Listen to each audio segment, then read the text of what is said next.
the Bible. Is it hard to understand? When it comes to reading the Bible, the first thing that comes to mind is the fact that this is the Word of God. The seals have been broken, and the truth is here. And when we go throughout the scriptures, when we go throughout extra biblical records, we find that the language that God employed, that He used to create the heavens and the earth, was the Hebrew language. Christ said, I came for the lost sheep of the house of Israel. But yet no one, no religious leader, no religious church out there anywhere can now identify the 12 tribes of Israel. Can we?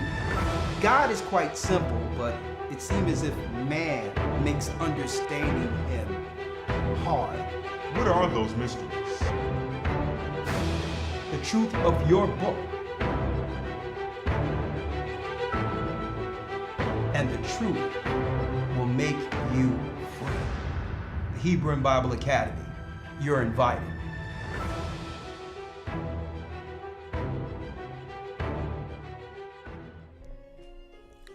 Shalom, shalom. Come on in. The East is where we're from. Hit the like button. The 12 tribes of Israel. In 721 BC, 721 BC. the Assyrian king, he took us down. Come on. With the great escape. Great escape we went to the Euphrates. Blessings, blessings. The Lord held the water still. To a land where no mankind dwelt, we went.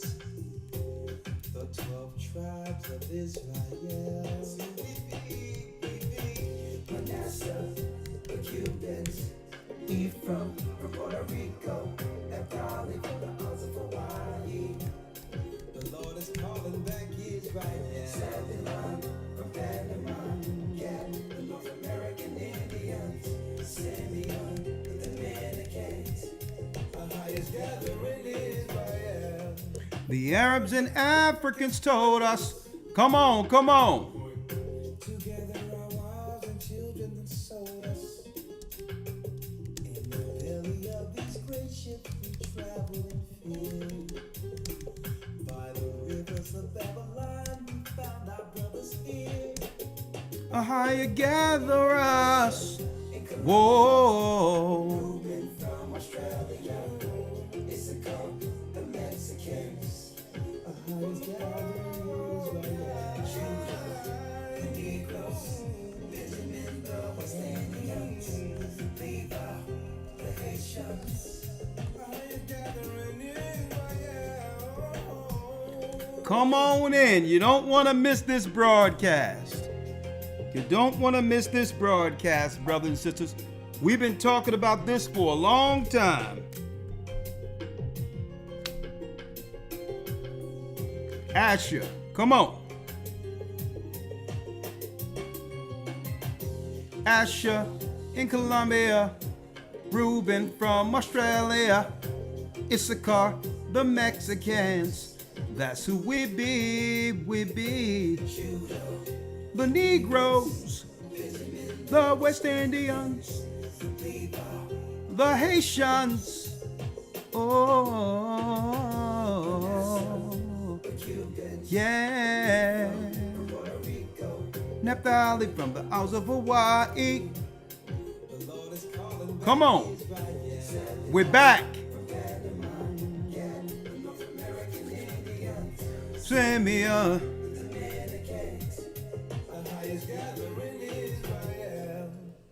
Yes, the Most High is gathering Israel. I'm Elder Rawchaa of the Gathering of Christ Church. Yes, yes, brothers and sisters. Yes, we've been waiting for this broadcast for a long time. It quantifies, it brings together everything that's going on in the earth. Yes, yes, yes. Weather warfare, wars, rumors of wars, missile shot by Iran. Everything that we were talking about, even before YouTube, is coming to pass. What's going to happen next? And what should we do in the earth? Jews and Gentiles alike, hey, we're opening the conversation. Elder Lawya, are you there, young man? Yes, sir. Shalom. Shalom, sir. Let me put you here. All right. It seems like there was some noise. I don't know what that was when you was on mute. But it's all good. Okay. It went away when you unmuted, so obviously something is going on there. Let's see. All right. All right. Let's see here. All right. Let me straighten you out here. Just getting this video nice and right here.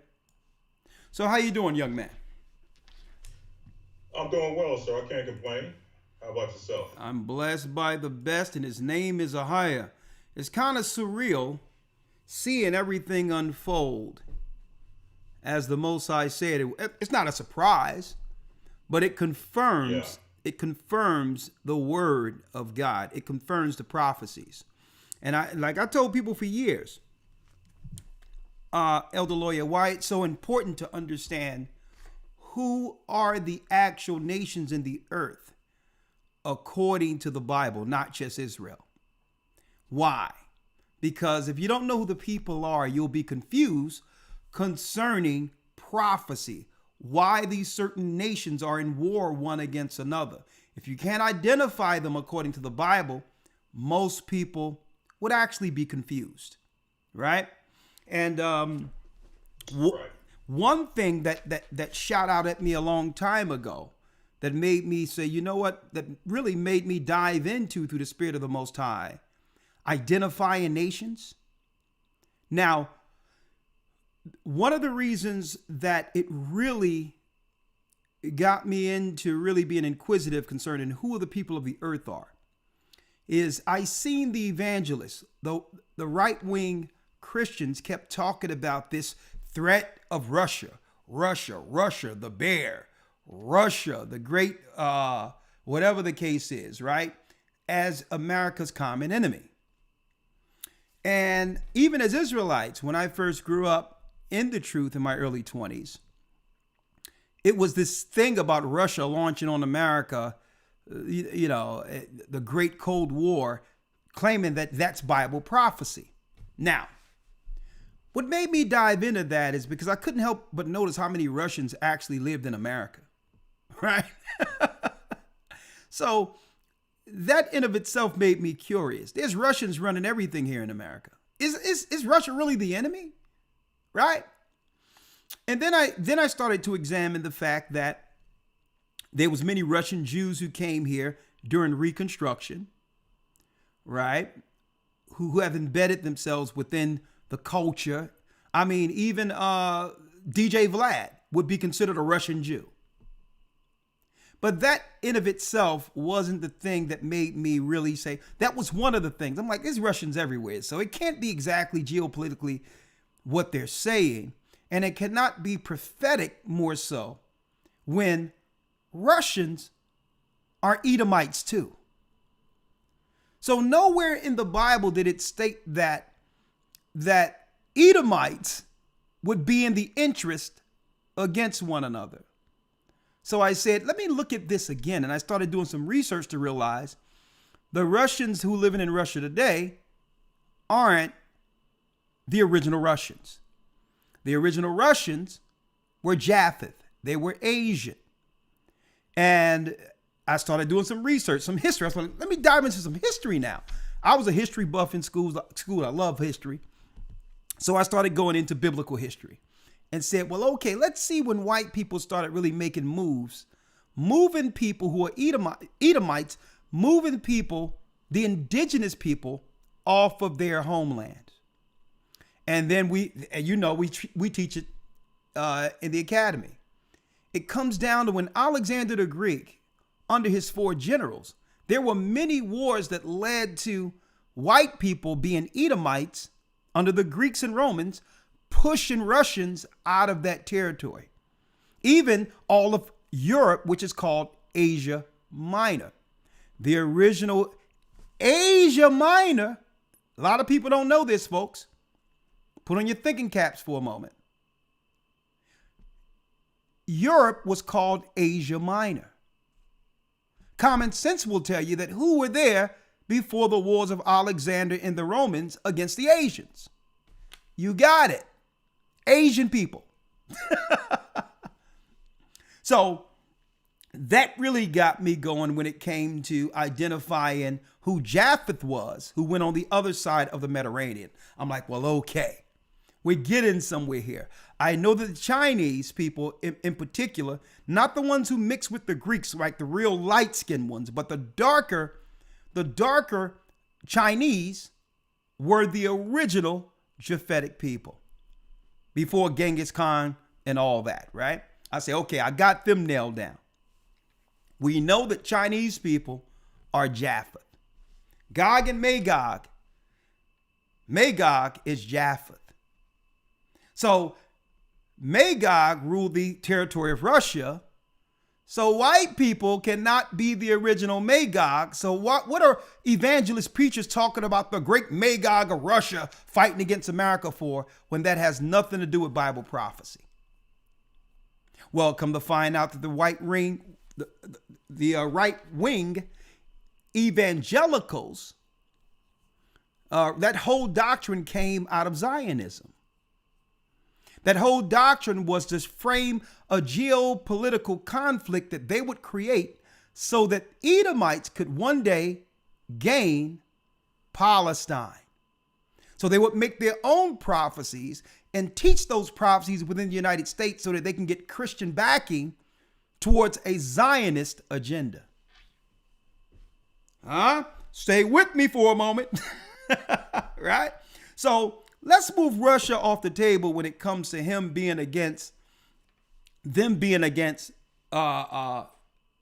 Vatican's or the Romans' interest. Russians are Romans.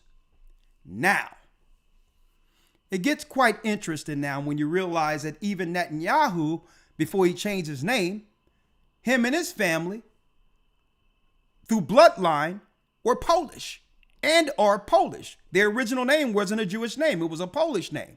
But I digress. So all in all, people are starting to figure out that there's Edomites over in Israel who are pushing against other people like they pushed against Asians in the past and other races of people, only to reclaim those people's names after taking them out. Right? So now, hold on, let me turn this down just a little. So here we are.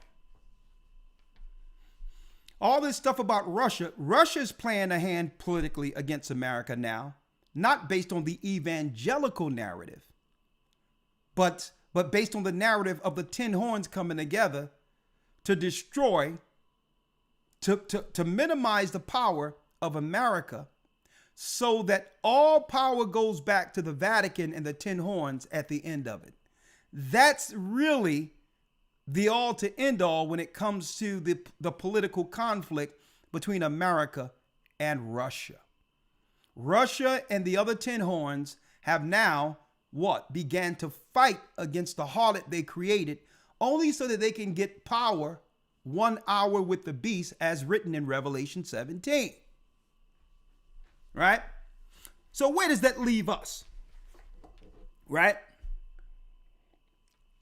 But it's so important. Don't let Christians ever tell you.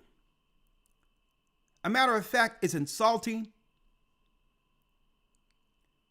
and lazy to give you a response such as, and dismissive, as it doesn't matter. When have you ever heard Christ or the prophets ever give those who needed answers that response?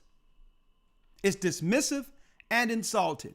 If you claim to hold the word of God, you better have some answers. You can't be coming with some, well, it doesn't matter. I just believe in the blood of Christ. Sit down and let the right person stand in that place who understands that everything matters according to God. Everything matters according to God.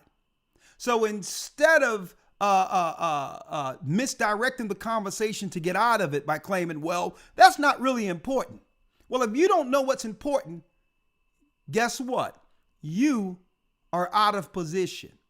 You shouldn't be in position to give answers according to prophecy if your response is to everything that's important. It doesn't matter. Well, who's God's people? Well, it doesn't matter. What? Oh, it doesn't matter unless you claim to be Jewish. So, brothers and sisters, when you hear somebody respond with, it doesn't matter, that tells you in of itself they're not qualified to stand in the gap and preach the gospel. Okay, they're in the way. If you cannot give answers in such a prophetic time as this, what is your usefulness? Now, the best thing to do, and guess what? Because everyone doesn't know everything. When you are challenged with a question you don't know, be honest and say, you know what? Instead of dismissing people and saying, I don't know, you can just retort with, I'm not learned in that area. But some people are too proud to state that. Or I need to look into that because that's something that my preacher didn't tell me. But don't be dismissive with it doesn't matter when everything going down on the earth right now currently is written in the scriptures you claim to uphold. Everything. So, Elder, we going in. We are going in, and do I have some announcements today? Elder Lawya, how many years have I been telling people to not to go to Jordan? For the last maybe decade, since that's become a hot topic for people who have decided to eventually take that route. And I told people, I'm like, don't go over there. And I told people, many people were saying we need to make a move into Israel. All those people that was going over there trying to get some notoriety, originally off of the backs of this church, have been totally dismantled for not listening. The majority of people that are out there are rebels against the work. These are people who are individuals who feel that they cannot be told anything. And now they're out there. And guess what? When we were putting things out there to help people, folks, it's not a detriment to us if someone doesn't listen. Okay? It's not as if we're telling you something that will personally benefit us. We're telling you something we know according to what we've learned. And you would have the same people who originally learned under the church, didn't know anything before then, but then the Most High showed them that, that we are procrastinating, so they got to go forward and do what they got to do. I'm like, you know what? Hey, if that's what the Most High is telling you to do, knock yourself out. But what I'm about to lay out, Elder Lawya, it will leave no question about everything going on currently and what will happen prophetically. Now, again, if anyone out there want to know whether or not the Bible and the Apocrypha and the Word of God is true, refer them back to this particular broadcast, October 2nd, so-called 2024. Refer them to this particular video. Okay? No one has to worry about Russia in particular.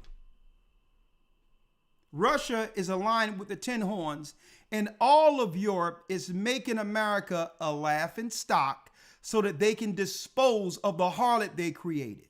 That's all that is. They're using America as the fall guy for everything, intentionally, geopolitically.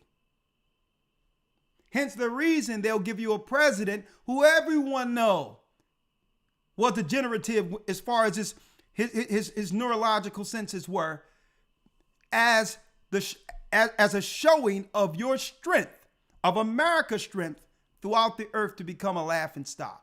And then they'll follow it with someone who came from somewhere else who everyone know isn't qualified as a woman.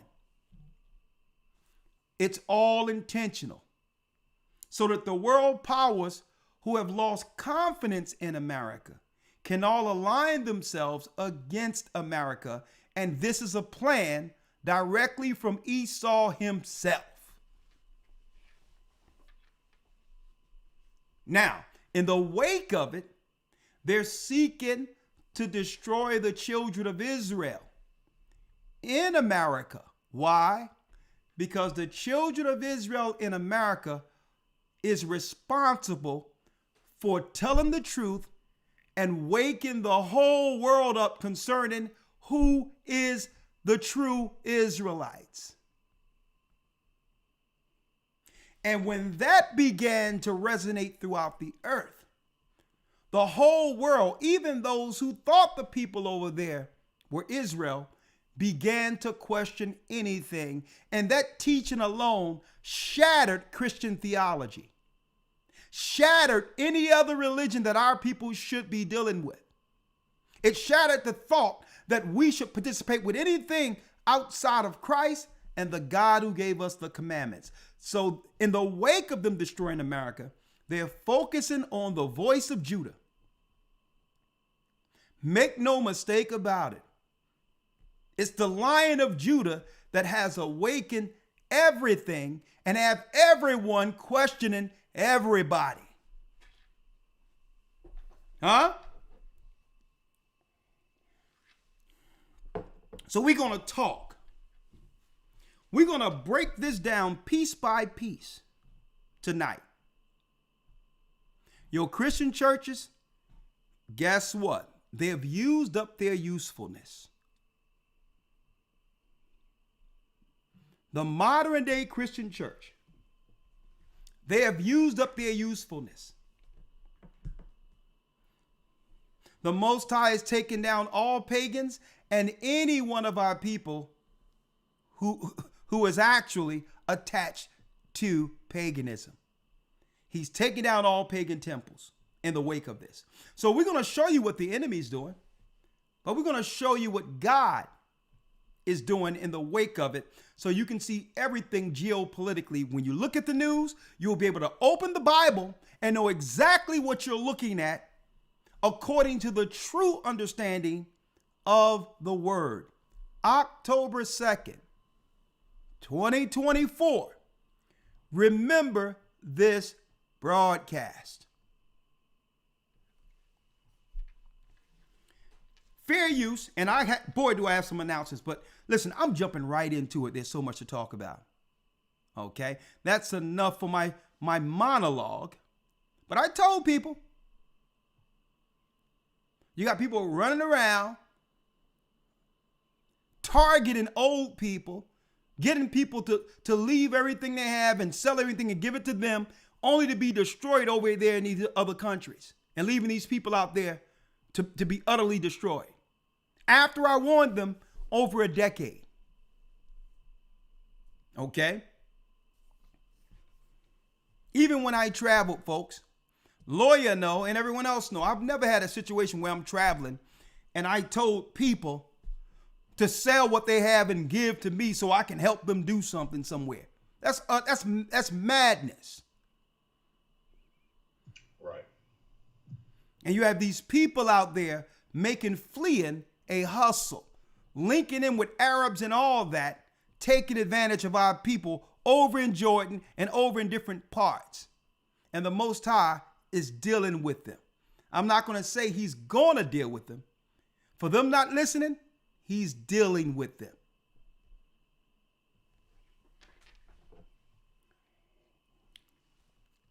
Let's start here, Elder Lawyer. Let's go to Amos in the Bible.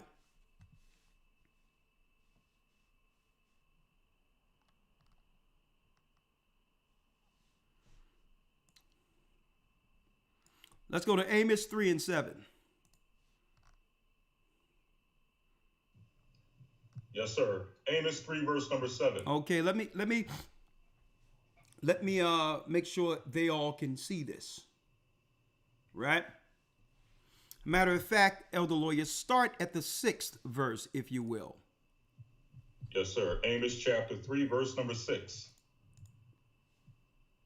Shall a trumpet be blown in the city, and the people not be afraid?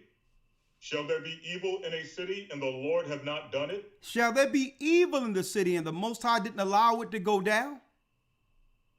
Read.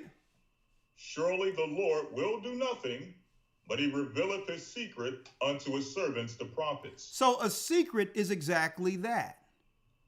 Everyone is not going to have the understanding to what's going on real time geopolitically as far as prophecy goes. That's why the majority of people you run into, Muslim or Christian, they'll tell you it doesn't matter. Or they'll just give you the surface explanation to why Israel is over there fighting. While the Palestinians, they'll think people are greedy and they just want to take land. They have no idea that it's way bigger than this. Money means nothing to these people. Money is a tool for control. Okay?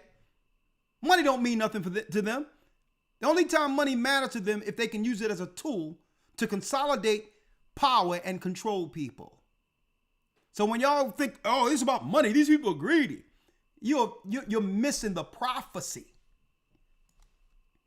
Surely the Lord doeth nothing but he reveal his secret unto the servants, the prophets, showing you that everyone isn't going to be able to crack this combination concerning what's going on in the earth today. It's a secret. And why did the Most High make it this way? So that when these codes are unlocked, people would understand where they should be attending their ears to. Okay? When somebody start connecting the dots that no one could have revealed to you, obviously the Most High is working through that what? That machination.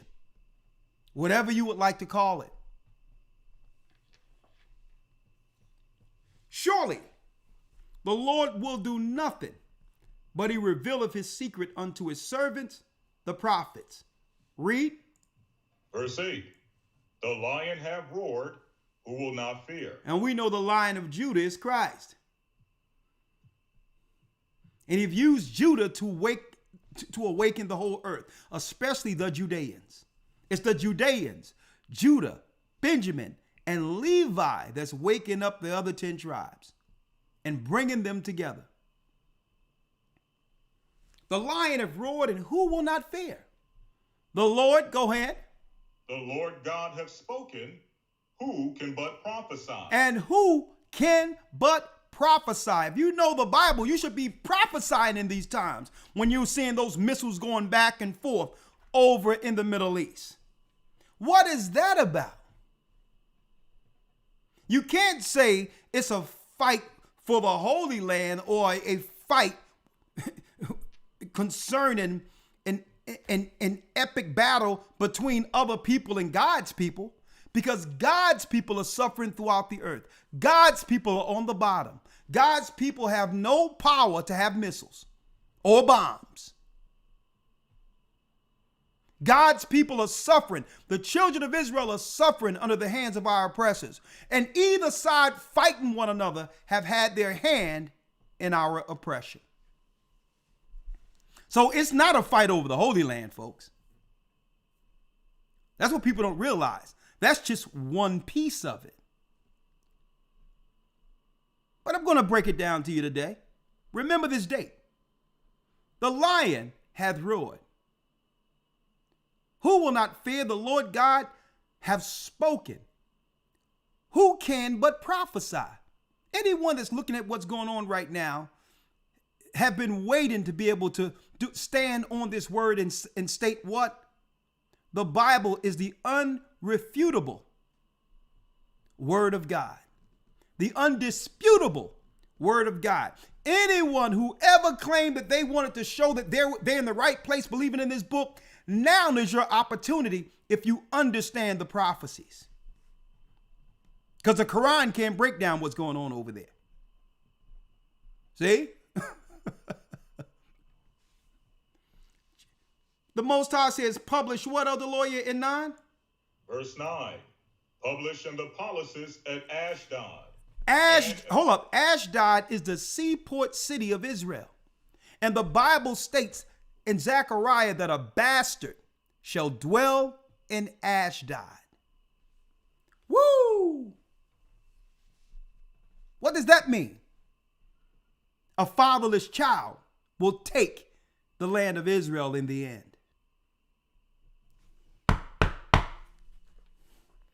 Let's talk. So now it's time to publish and let everybody know that judgment is coming to Ashdod. It's here. And you know what? Even the Europeans knew that this judgment would come. When they went there in 1948, it wasn't to stay there permanently. It was to destabilize all of that and go back to the 10 horns before the coming of our Lord and Savior, before the last hour. It was to destabilize that whole area. As long as God's people are suffering in the earth, there'll never be peace in Israel. As long as they use and abuse the Israelites throughout the world, there will never be peace there. That's why there's war, because they continue to war against the chosen people of God. Huh? Let's talk. There'll never be any peace in the Middle East when our people are suffering. Our people are homeless. Our people are being sex trafficked all over the earth. There'll never be any peace. How can there be peace in Israel when the Israelites are suffering? So God is saying what? Publishing the policies of Ashdod. Let them know in their high cities that the judgment is coming from God. And it doesn't matter what they're trying to hold on geopolitically. It was prophesied that they would lose it all.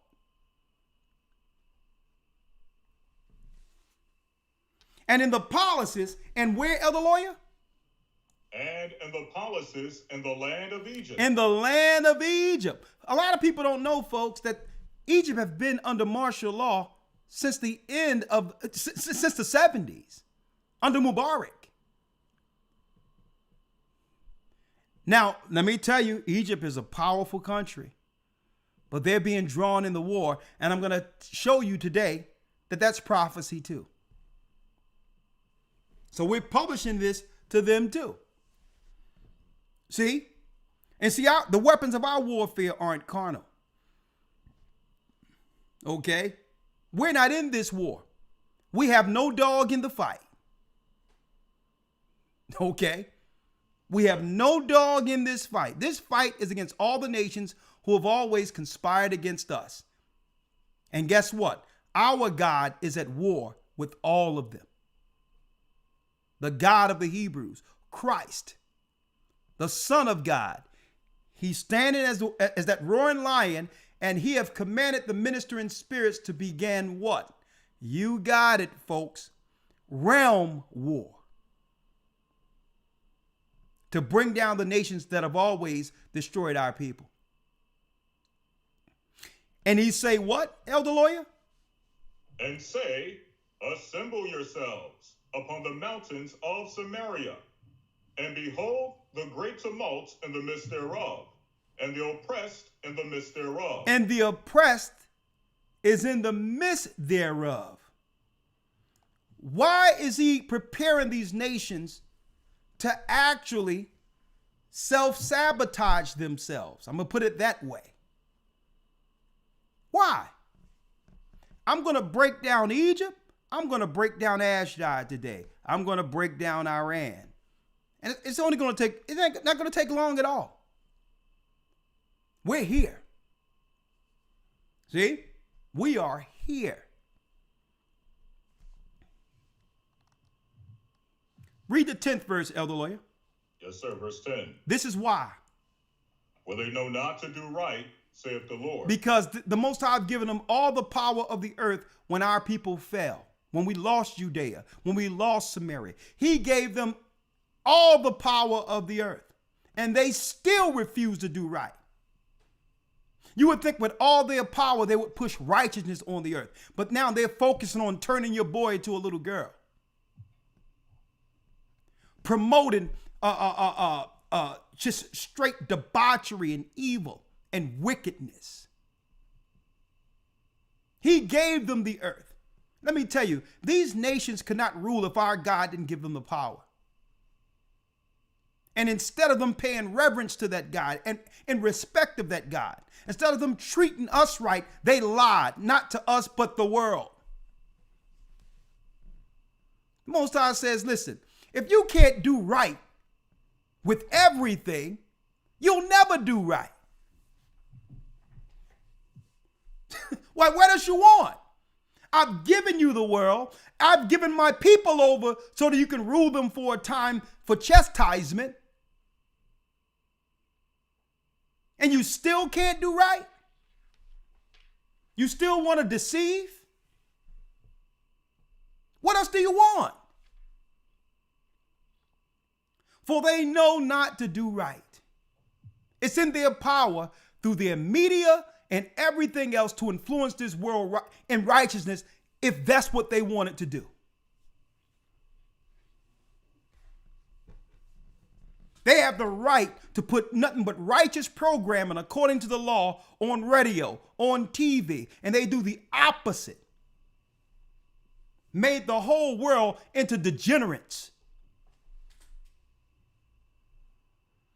He says they know what's right. It's as if they're looking into the word of God and seeing what God said is a law and say, you know what? As if they looked in the book and says, we're going to promote the direct opposite.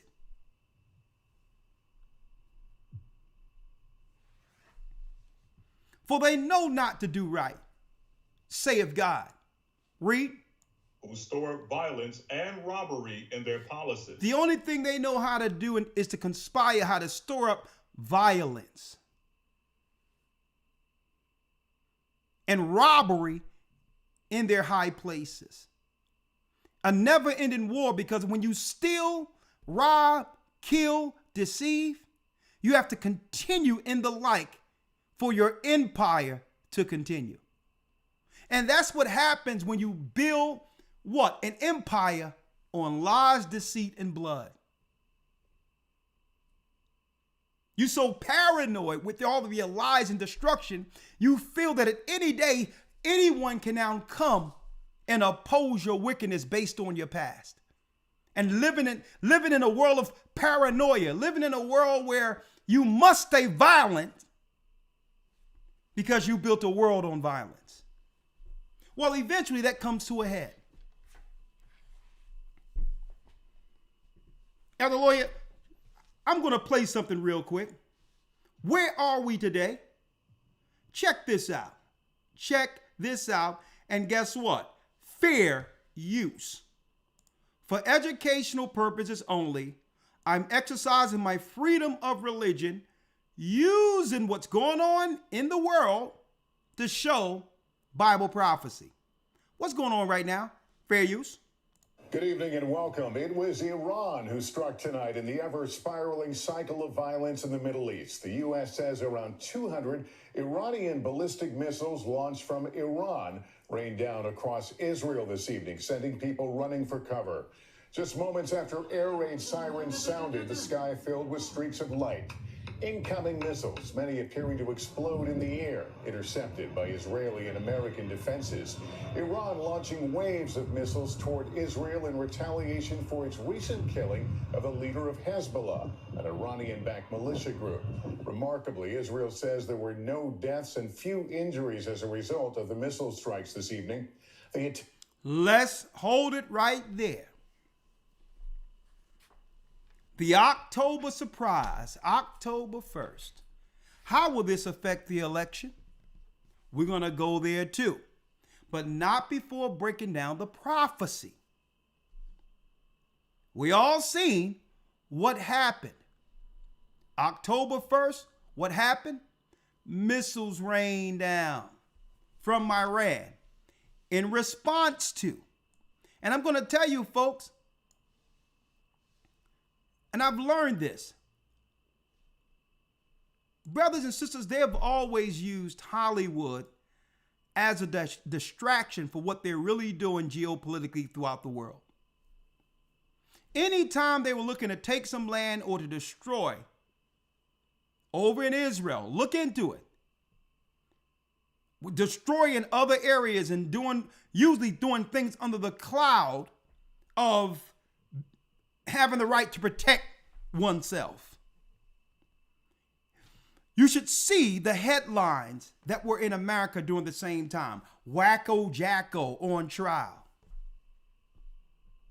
Okay? Bill Cosby, O.J. Simpson, the trial of the century.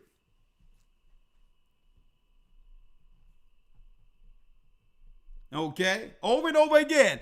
P. Diddy, how many bottles of lubes were in the room? See? Because they understand the attention span of the everyday American. While they promote and publish real news, and what I would say, logical and substance, news with substance everywhere else except America. As if they don't want us to be able to put the pieces together geopolitically and prophetically. Right? So, let's talk about this real quick before I go there, Elder Lawyer. Before I go into what's going on there. Right? Missiles, October 1st.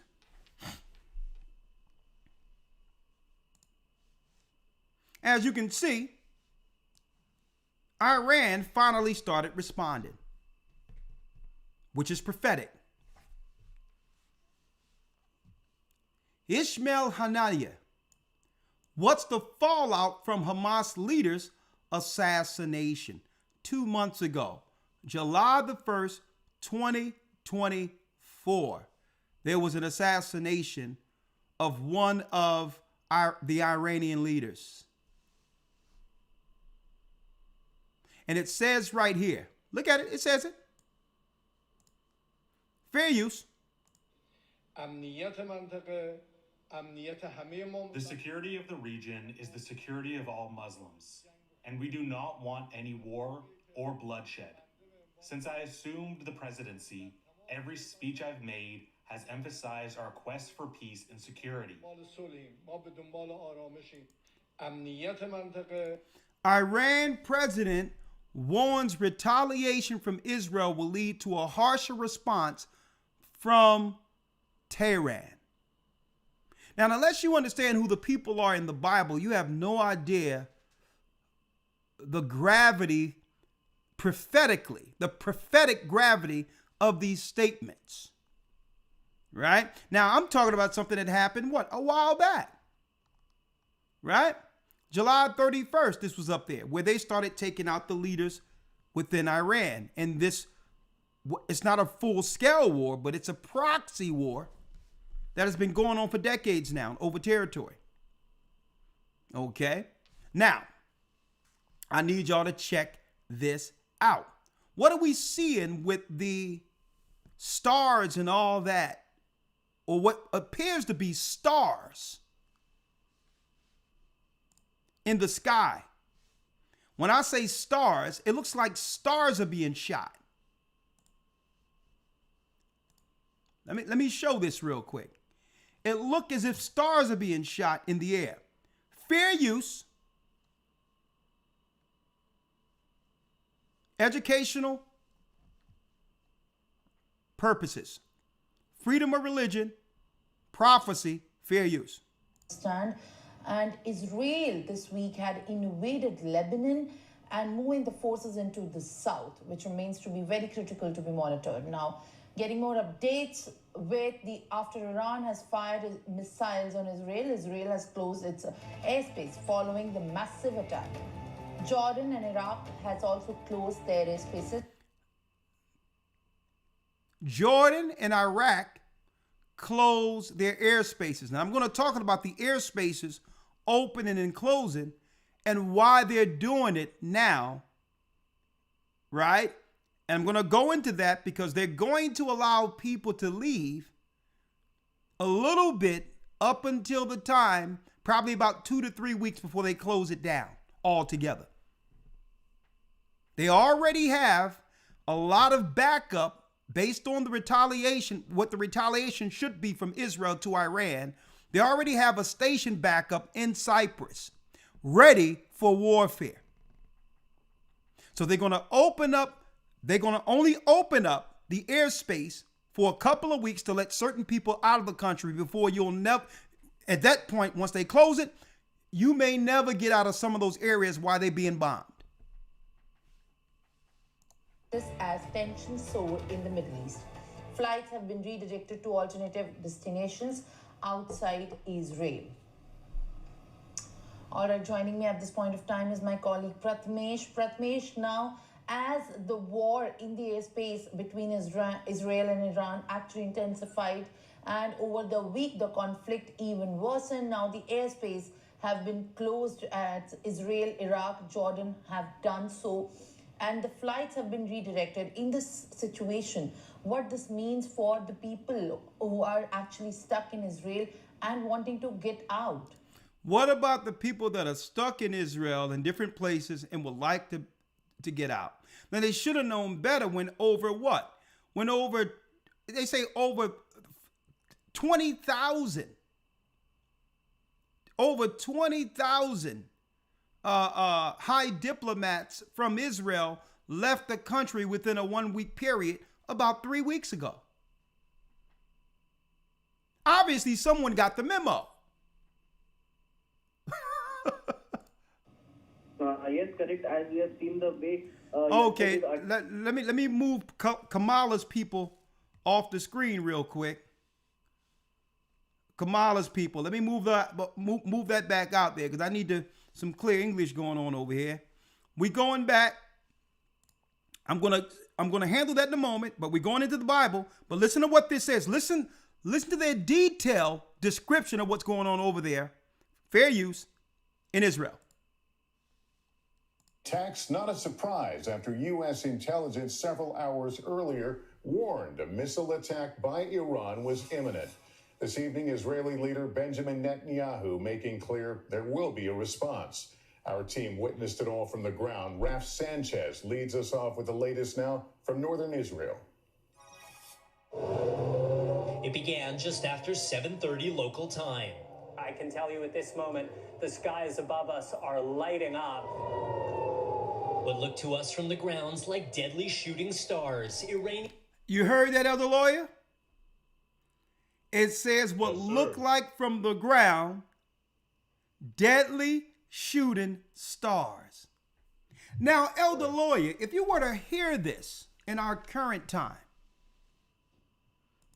and was living, just say if you were able to move between ancient times and current times, and someone says it looks like deadly shooting stars, what scripture, now folks,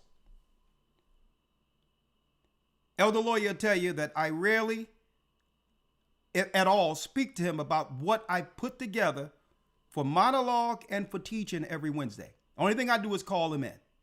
Correct, Elder Lawya? Done. All right. So if you were to hear, after all we've been teaching for years, even since I first met you, even before YouTube, that you hear something on YouTube or in the news that says something like deadly shooting stars, what prophecy pops out at you, Elder Lawya? Prophecy, I believe, 2nd Ezra 15. There you go. I have it right here. 2nd Ezra 15, 20 through 31. Right? How long have we been talking about this? Right? Since I came into this this truth, and I know you've been teaching it long before that, so Lord knows. So when you hear deadly shooting stars, automatically someone who's been studying prophecy would be able to give you the reveal or the secrets of that based on where we are in prophecy. Got it written down right here.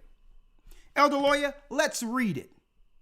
Let's read it, and then I'm going to put the description up. Exactly how Ezra seen it is what we're witnessing on the news today. Let me pull it up here. Right. Second Esdras. Second Esdras 15, and this is why it's important to know what race is who. Our God gave us end-day prophecy according to the original families that were named out of Ham, Shem, and Japheth. And if you don't know these families, you have no idea what these wars are about. Let's go to 2nd Esdras 15. And Elder Lawya, I need you to start at 20. Start at 20, the 20th verse. Yes, sir. 2nd Esdras 15, verse 20. Come on. Behold, saith the Lord, I will call together all the kings of the earth to reverence me, which are from the rising of the sun, from the south, from the east, and Libanus, to turn themselves one against another and repay the things that they have done to them. Look at that. He's turning all of the nations against one another. Now, how does that work in our favor? Well, that works in our favor because they were a confederate against our people. They were united in upholding the lies and distorting history so that all of them can work together to enslave and have our children serve them. They were all together in distorting our history. That's why when you go over Egypt, I went to the Alexandria Library. Everything we're teaching here is in that library. But even the Egyptians helped the Grecians and the Romans distort history so to not have us know in America that we are those people that made Egypt great. So they all conspired together when our people went into captivity and say, you know what? We're going to lie concerning past history so that they'll never find their way back. And we'll be able to take full advantage of God's people forever, enrich ourselves off of the back of the chosen people of God.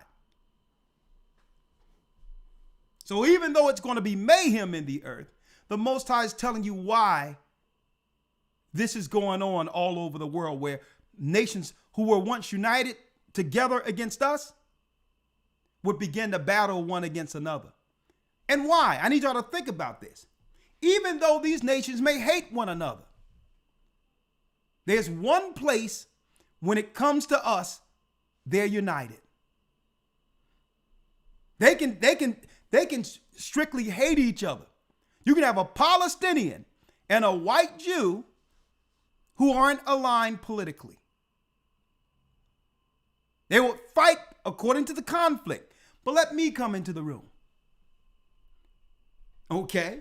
If you have a Zionist and a Palestinian together, guess what? They'll be like, well, listen, even though you and us having issues, that's how we have to unite just for a second until we get them out of the room.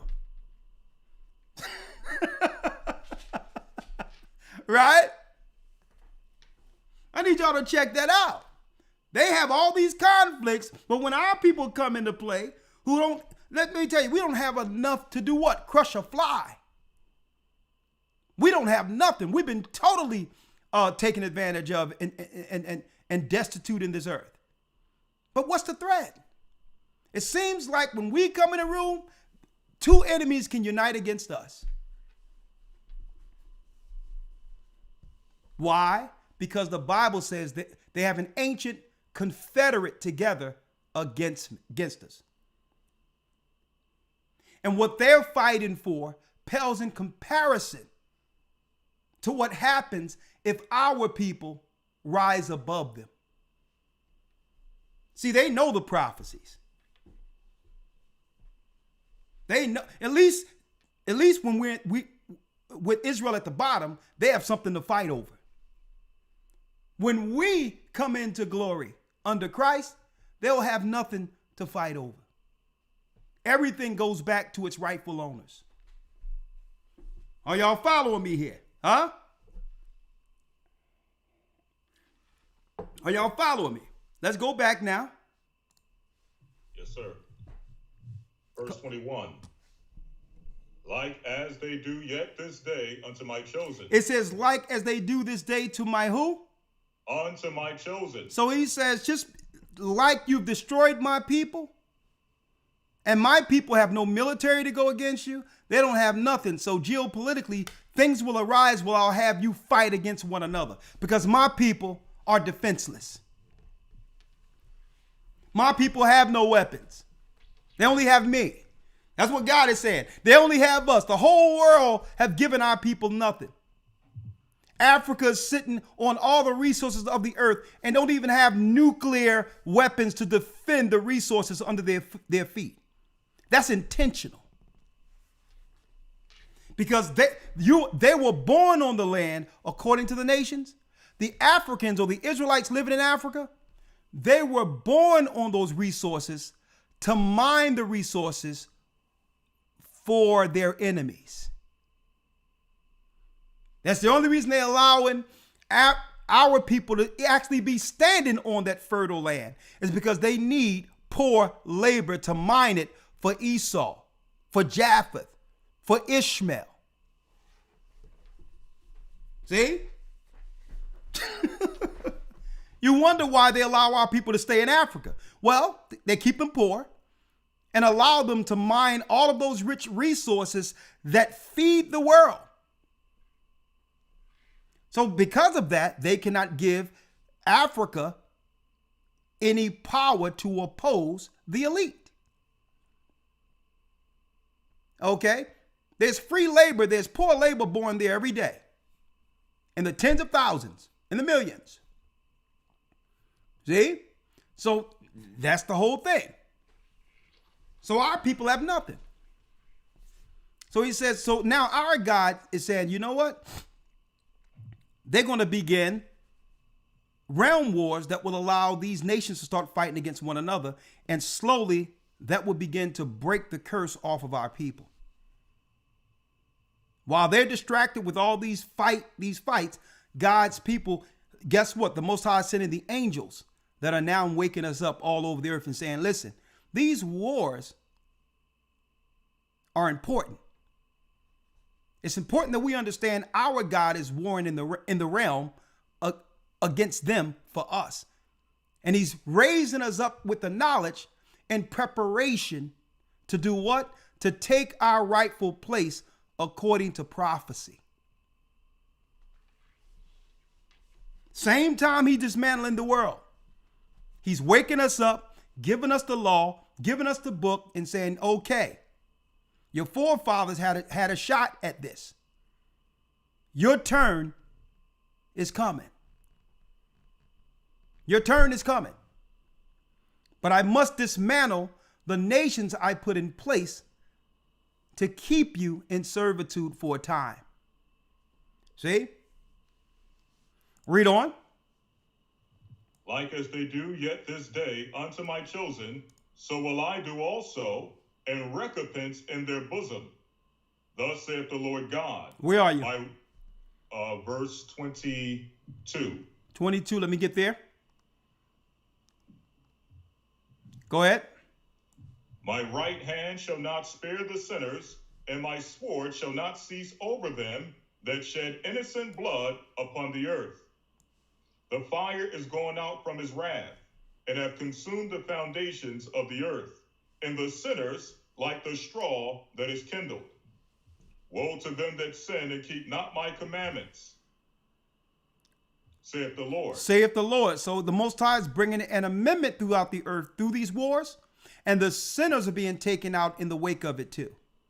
So not only is he taking out the other nations, he's taking out the sinners of our people who refuse to do right. Read. 25. I will not spare them. Go your way, ye children, from the power. Defile not my sanctuary. For the Lord knoweth all them that sin against him, and therefore delivereth he them unto death and destruction. Come on. 27. For now are the plagues come upon the whole earth, and ye shall remain in them. For God shall not deliver you, because ye have sinned against him. Come on. 28. Behold, an horrible vision, and the appearance thereof from the east. Now here's the sign showing the judgment that comes on the earth. A horrible vision and the appearance thereof from the east. What is this vision? 29. And the nations of the dragons of Arabia shall come out with many chariots. Many chariots, which are ships or flying machines. Read. And the multitude of them shall be carried as the wind upon the earth. So how do you carry something upon the wind of the earth? They're flying. So the prophets are actually seeing vehicles flying in the air. Back then, that technology was unheard of. So what did they? So they would use what? The technology of their time or the inventions of their time to describe what they were seeing, future tense. So because there weren't flying machines back then, Ezra is saying, well, listen, I'm seeing a flying chariot. Right? Chariots would roll on the ground back then. But he's saying, no, he's seeing something, a vehicle in the air on the wind. What he's seeing is our time. Right? Read on. 30. Also the Carmanians. Hold up.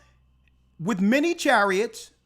Yes, sir. With many chariots, and the multitude of them shall be carried as the wind upon the earth. They'll be flying. Read. That all they which hear them may fear and tremble. Now check this out. Now that's going to give you the nation the Most High is going to use to bring that fear. And this is why it's so important for us to understand what's going on over in Israel. It has nothing to do with some repatriation back to the motherland based on prophecy like they claimed, okay, with the restoration of 1948. That's some evangelical nonsense, okay? 2 Ezra 15 and 30 reads what? Also, the Carmanians raging in wrath shall go forth as the wild boars of the wood, and with great power shall they come, and join battle with them, and shall waste a portion of the land of the Assyrians. And they shall waste a portion of the land of the Assyrians. Now, Elder Lawya, now let's do a little lesson if we can for the people. Right? God. Let's start off with the Carmanians. Let's start off with Carmanians. The Carmanian region, right? And let's go here. The Carman. Now don't forget, they just destroyed what? They just started killing a lot of diplomats from Iran. So it says Carmania, Old Persian, Middle Persian, Qimran. And look what it says here, folks. Look, check it out. Look, Iran. Now there's more. Iran. And was a province of Amanid. Now we know Seleucid came through under the Alexander the Greek, and they started building some buildings there and all that, some Greek Greek architecture. But then check out what it says with the province of Amanid. Now we must highlight the province of Amanid for our current time, which is what Esdras was seeing. Well, when you go to the Amanid Empire, it says what? Look at this. Achaemenid Empire, the Persian Empire, standard of Cyrus the Great. And guess what? It would be modern day, it's modern day Iran. Modern day Iran is who? It's modern day Iran. It's the ancient Persian Empire, which is modern day Iran. The same area Darius the Great ruled from. It's modern day Iran, the Carmanians. Modern day Iran. So it's important that we understand prophecy. Now I'm reading, Elder Lawya, we're reading from the same Apocrypha that Jesuit theologians told their lapdogs in these theologian schools not to read. So if T.D. Jakes or whoever these guys are, they go to one of these theologian schools and get some type of doctorate to preach the word, they're told not even to go into the Apocrypha by their paymasters. So how could any of these preachers let you know what's going on in the Middle East right now when they're told not to actually read from a complete book? Don't you know the Apocrypha was in the original King James Version? So now let's go back to that star, Elder. Yes, sir. 31. And then shall the dragons have the upper hand. And then shall what? The dragons have the upper hand, remembering their nature. Remembering their nature. Like it was under Xerxes, Darius. See? Madmen through war. Xerxes was known for going around and destroying the enemies and doing what? Drying the skull of the kings they defeated and putting it on a necklace around his neck. To show you the insanity that's with some of these people in warfare. So now they're remembering their nature before the Most High took the empire from them. They're remembering how they gained power in the past. Speaking of the Iranians. Read. It says they will have the upper hand. Yes, sir. Salakia. Then shall the dragons have the upper hand, remembering their nature. And if they shall turn themselves, conspiring together in great power to persecute them, then these shall be troubled, and keep silence through their power, and shall flee. And from the land of the Assyrians shall the enemy besiege them, and consume some of them, and in their hosts shall be fear and dread and strife among their kings. Political uprising and what? Moving political leaders around in place because there's assassinations and all we're witnessing right now. That's what we're reading here. Read.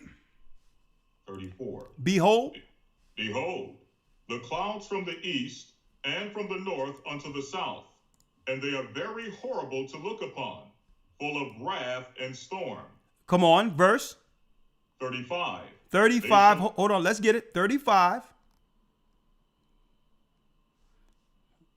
Read it. They shall smite one upon another, and they shall smite down a great multitude of stars upon the earth. They shall strike down. So it's if missiles are being sent by Iran, and now Israel is striking some of them down. Ezra's seen this over 500 years before Christ was born. He's seen what we're witnessing on TV right now. That there'll be missiles, but what he's seeing is something looking like a star, while the enemy has another star striking it down to defend their homeland. Well, not their homeland, the current land they've stolen. And it says, and read on. It says 35, they shall smite one upon another, and they shall smite down a great multitude of stars upon the earth. Stars upon the earth, come on. Even their own star, and blood shall be from the sword unto the belly. It's talking about the number of casualties through these wars between them, the Palestinians, and the Iranians. Bloodshed is what Ezra was seeing. Read. And dung, 36, and dung of men unto the camel's hoof. 37. And there shall be great fearfulness and trembling upon earth, and they that see the wrath shall be afraid, and trembling shall come upon them. Especially the people who are there witnessing this in the region. Verse 38. Hold on, let me get it because this mouse is acting up here. Read. 38. And then shall there come great storms from the south and from the north, and another part from the west. And strong winds shall arise from the east, and shall open it. And the clouds which he raised up in wrath, and the stars stirred to cause fear toward the east and west wind, shall be destroyed. That means they're using what? Missiles to knock out other missiles. Heat-seeking missiles as defense is what Esdras, brothers and sisters, prophesied. Now hold that, Elder Lawyer. Hold that.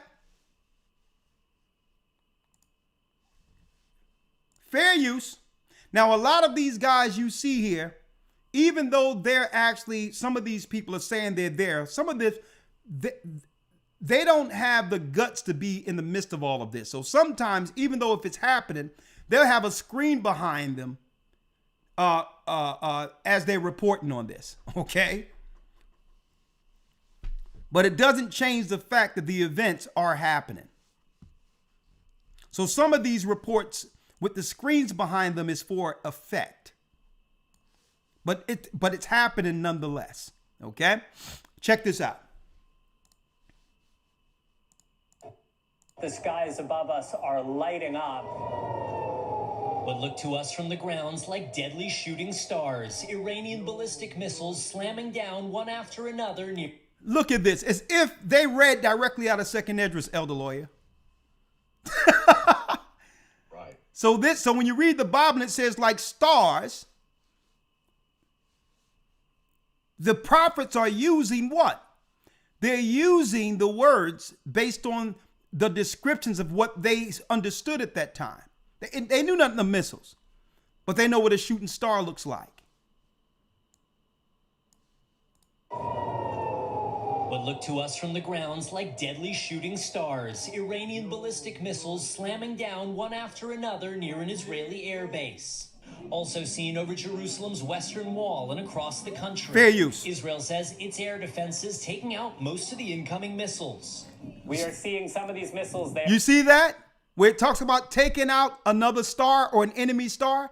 Esdras is seeing them using their own missiles, Israel using their missiles, Esau using his missiles to take out the Iranian missiles. Hit that like button.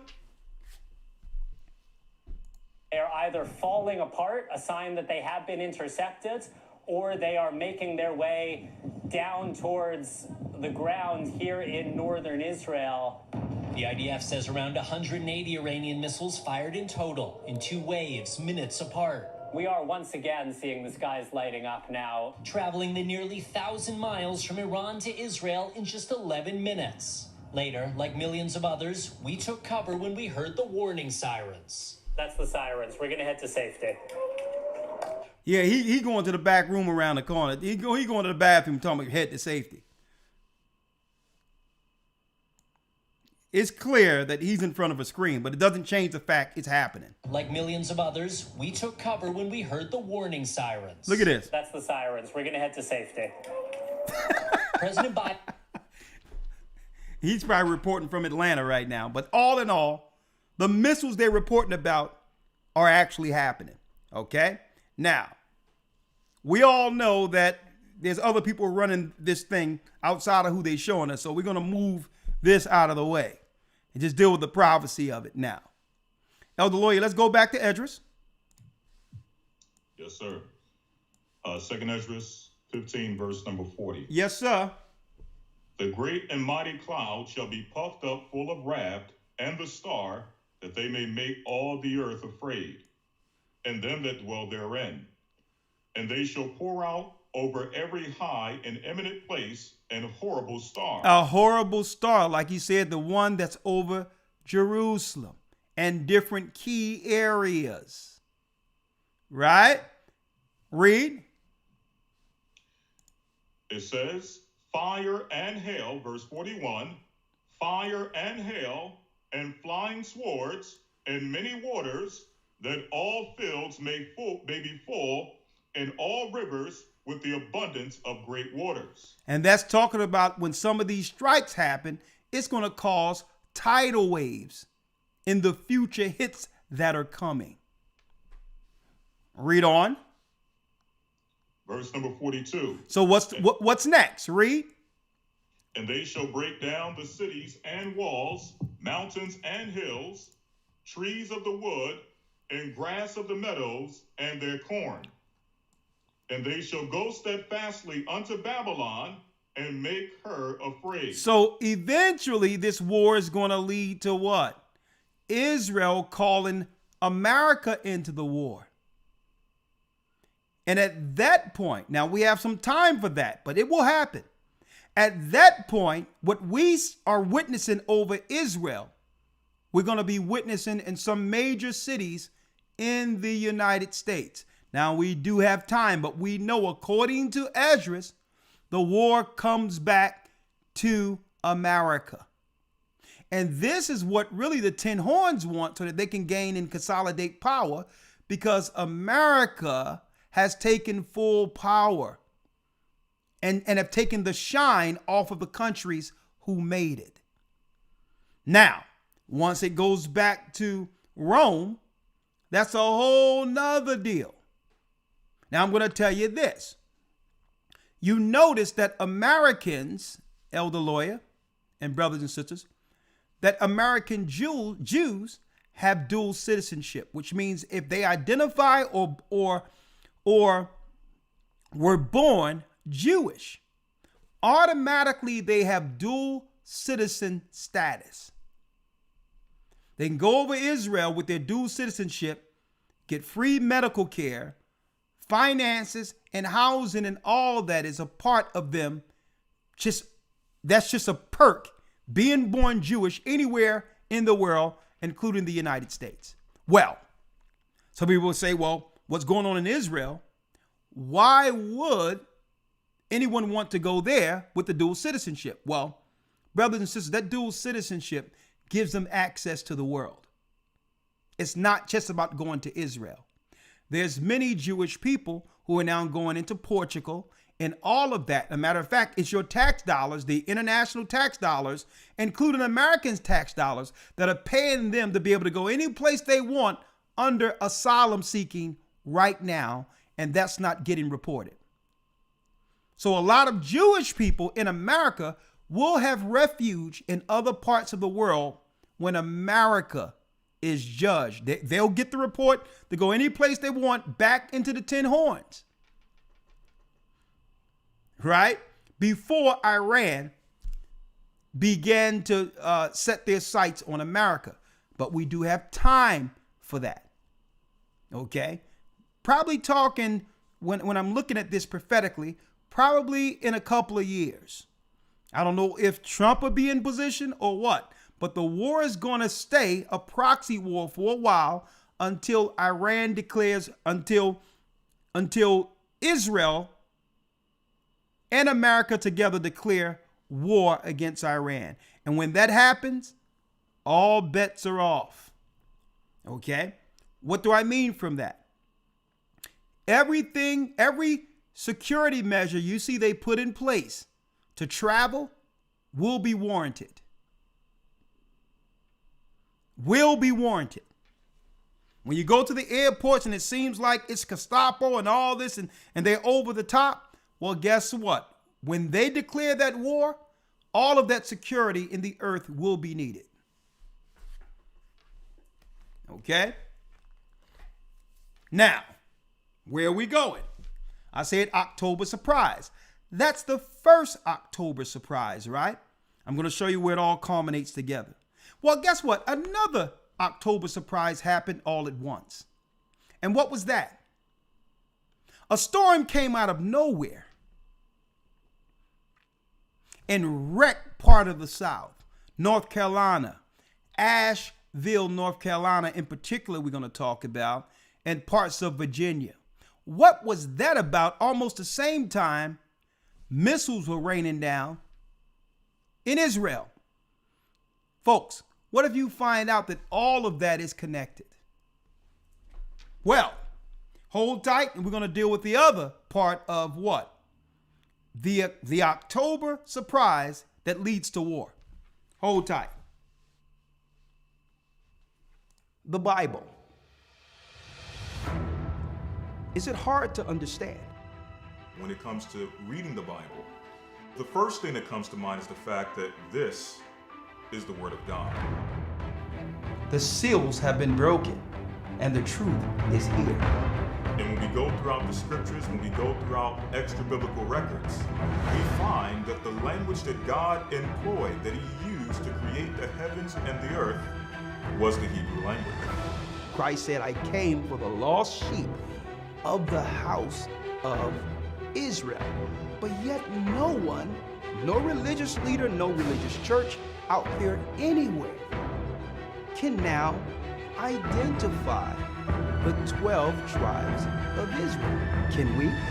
God is quite simple, but it seems as if man makes understanding Him hard. What are those mysteries? The truth of your book and the truth will make you free. The Hebrew and Bible Academy, you're invited.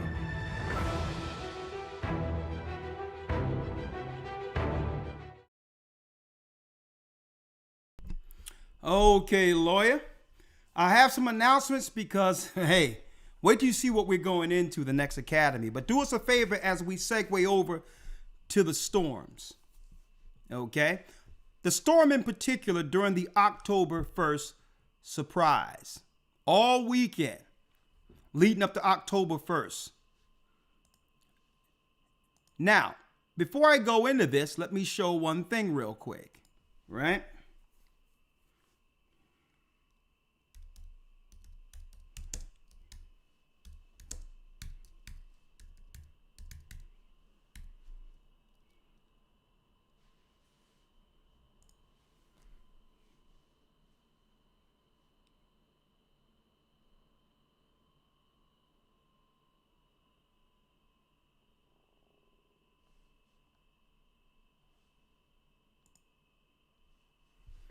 Okay. Boom. Now, segueing off of this story real quick, since I told people for years they need to, fall under guidance and stop just going willy-nilly all around the world claiming you're going somewhere with no direction. Okay?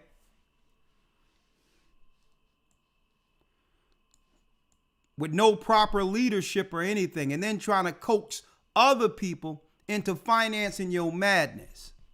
Now, let me show this real quick. The U.S. Embassy in Jordan put out a security alert. And folks, this security alert happened well before it all went down. In the security alert, it says what? Let me blow this up real quick.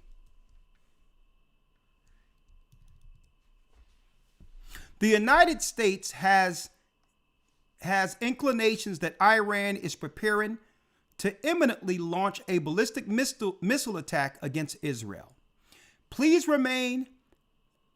maintain maximum awareness, and in the event of such an incident, seek overhead cover and remain indoors until further notice. Right? Due to high tensions in the region, the security environment remains complex and can change quickly.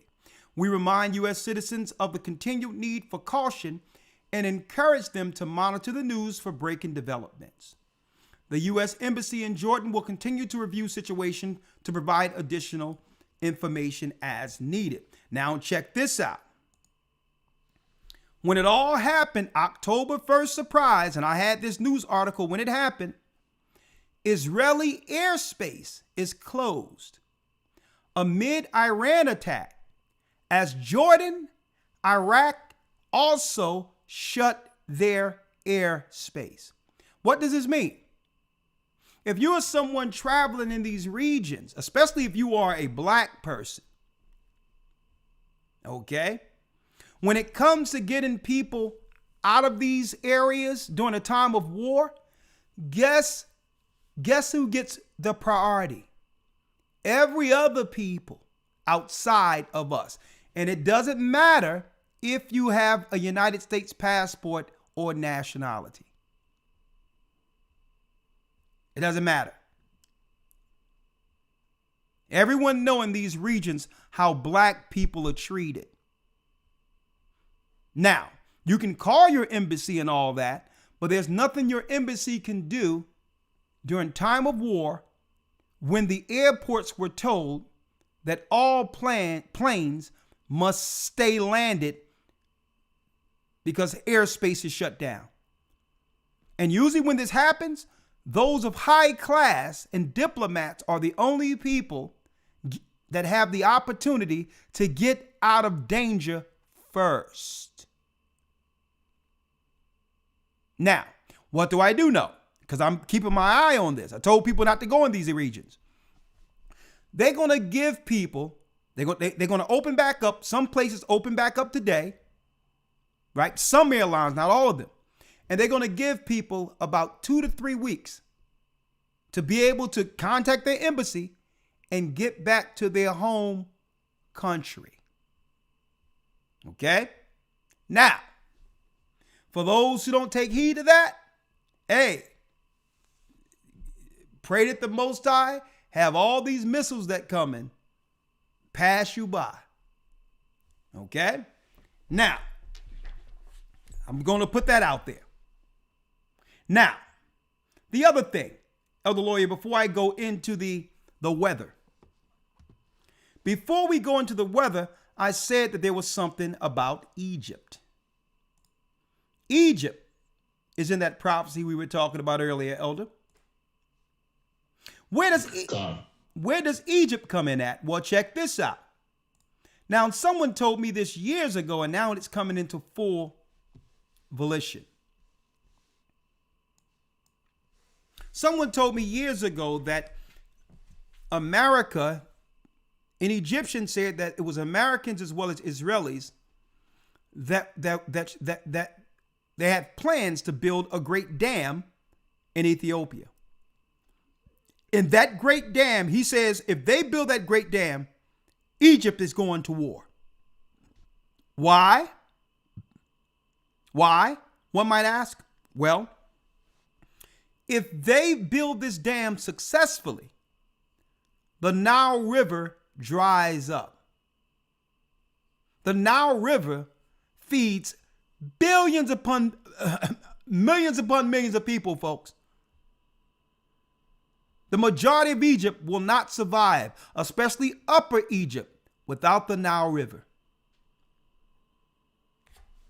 And he said, this Egyptian guy said, if America and Israel get Ethiopia to build this dam that actually feeds the Nile River, Egypt is going to war. Check this out. While everyone was running around in August 2020 believing whatever they were talking about, the controversy over the Grand Ethiopian Renaissance Dam, right? A long history of conflict and a shift in power dynamics. Although conflict over the allocation of the waters of the Nile River has existed for many years, the dispute, especially that between Egypt and Ethiopia significantly escalated when the latter commenced construction of the Dam of the Blue Nile in 2011. Ethiopia, whose highlands supply more than 85% of the water that flows into the Nile River. Folks, I had a conversation with people over there while I was traveling the world before any of this happened. Has long argued that it has the right to utilize the natural resources to address widespread poverty and improve the living standards of its people. Although Ethiopia has argued with the hydroelectric gird will not significantly affect the flow of the water of the Nile, which is a lie, Egypt, which depends almost entirely on the Nile waters for household and commercial uses, sees the dam as a major threat to its water security. Now, so what does this mean? Well, in the midst of this war, where all sides are already volatile, check this out. Now check this out. What's going on here? Check this out. 3 days ago, because they built this dam, Elder Lawya, they built the dam. They actually built the dam. Let me show you.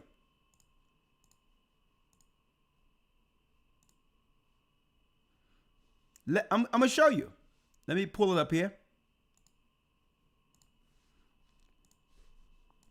Right here.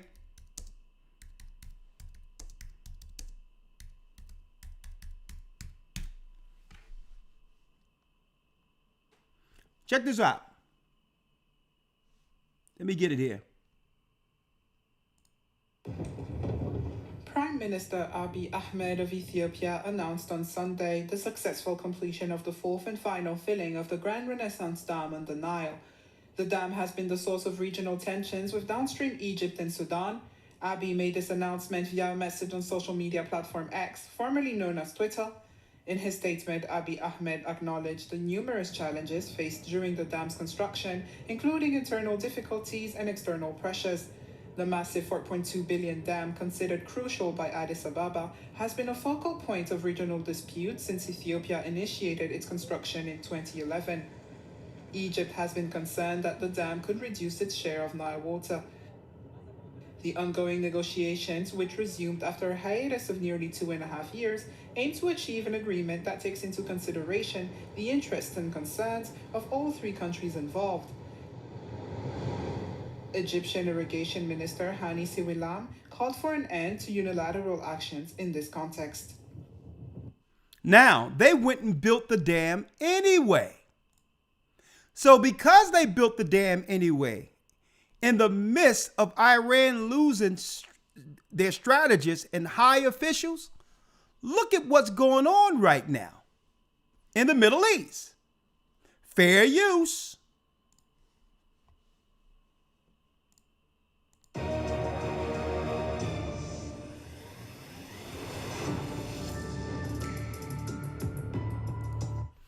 Egyptian President Abdel Fattah al-Sisi expressed support for Lebanon during a phone call with Prime Minister Najib Mikati. That's right, folks. Egypt now is what? Egypt openly supports Lebanon and announced aid deployment to Lebanon. They're going into the war with Iran. And one of the major reasons is that they were warned not to build the dam because what? If they build this dam, it's a death sentence for millions upon millions of Egyptians. Now, why would they want to actually cause this harm to the Egyptians, one might ask? Well, because Egyptians have nuclear power And they have what? The most populated country in Africa with nuclear power. That's the standing army that most fear outside of Iran in the Middle East. So in order to get rid of your greatest threat that you cannot fight head on based on the numbers, what better way to do it than to what? Starve them out by drying up the Nile. Elder Lawyer, another Bible prophecy before I segue to the weather. Yes, sir. Let's go to Isaiah 19 now. Let's go to Isaiah 19. So what is Egypt experiencing right now? They're being pulled into the war. Let's go to Isaiah 19. Yes, sir. The book of Isaiah, chapter 19, from the top. From the top, my brother. You know where I'm going. Let's do it. Yes, sir. Isaiah 19, verse number 1. The burden of Egypt. Behold, the Lord rideth upon a swift cloud, and shall come into Egypt. And the idols of Egypt shall be moved at his presence. And the heart of Egypt shall melt in the midst of it. And I will set the Egyptians against the Egyptians, and they shall fight everyone against his brother, and everyone against his neighbor, city against city, and kingdom against kingdom. And the spirit of Egypt shall fail in the midst thereof, and I will destroy the counsel thereof. And they shall seek to the idols, and to the charmers, and to them that have familiar spirits, and to the wizards. And let me tell you, I've been to Egypt, and you have never seen so many superstitious people who worship many gods over in the Middle East. Most people think that they're all Muslims, but you should see how many gods they worship separate outside of Allah. So they're going to seek to their idols, their charmers, all of that. Read. Or, and the Egyptians will I give over into the hand of a cruel Lord, and a fierce king shall rule over them, saith the Lord of hosts. Come on, 5. Verse 5. And the waters shall fail from the sea. Read it again. And the waters shall fail from the sea. And what? The river shall be wasted and dried up. The river shall be wasted and dried up. And folks, in another text, it says the Nile River. The river that feeds Egypt is going to dry up. And now, how did the Most High have that come into play? Yeah. What he did? He allowed the nations to join together at the end to build the Nile River. To build the Great Dam. And the Great Dam, folks, of Ethiopia is bringing that prophecy into play that will starve out millions of Egyptians and force them into the Valley of Jehoshaphat. Force them into the war. Huh? Tell me the Bible isn't true. Huh? Somebody tell me the Bible isn't true. And when those rivers dry up, they will be a highway for our people into the wilderness. That's a whole nother lesson, but we're just dealing with current prophecy here. Right?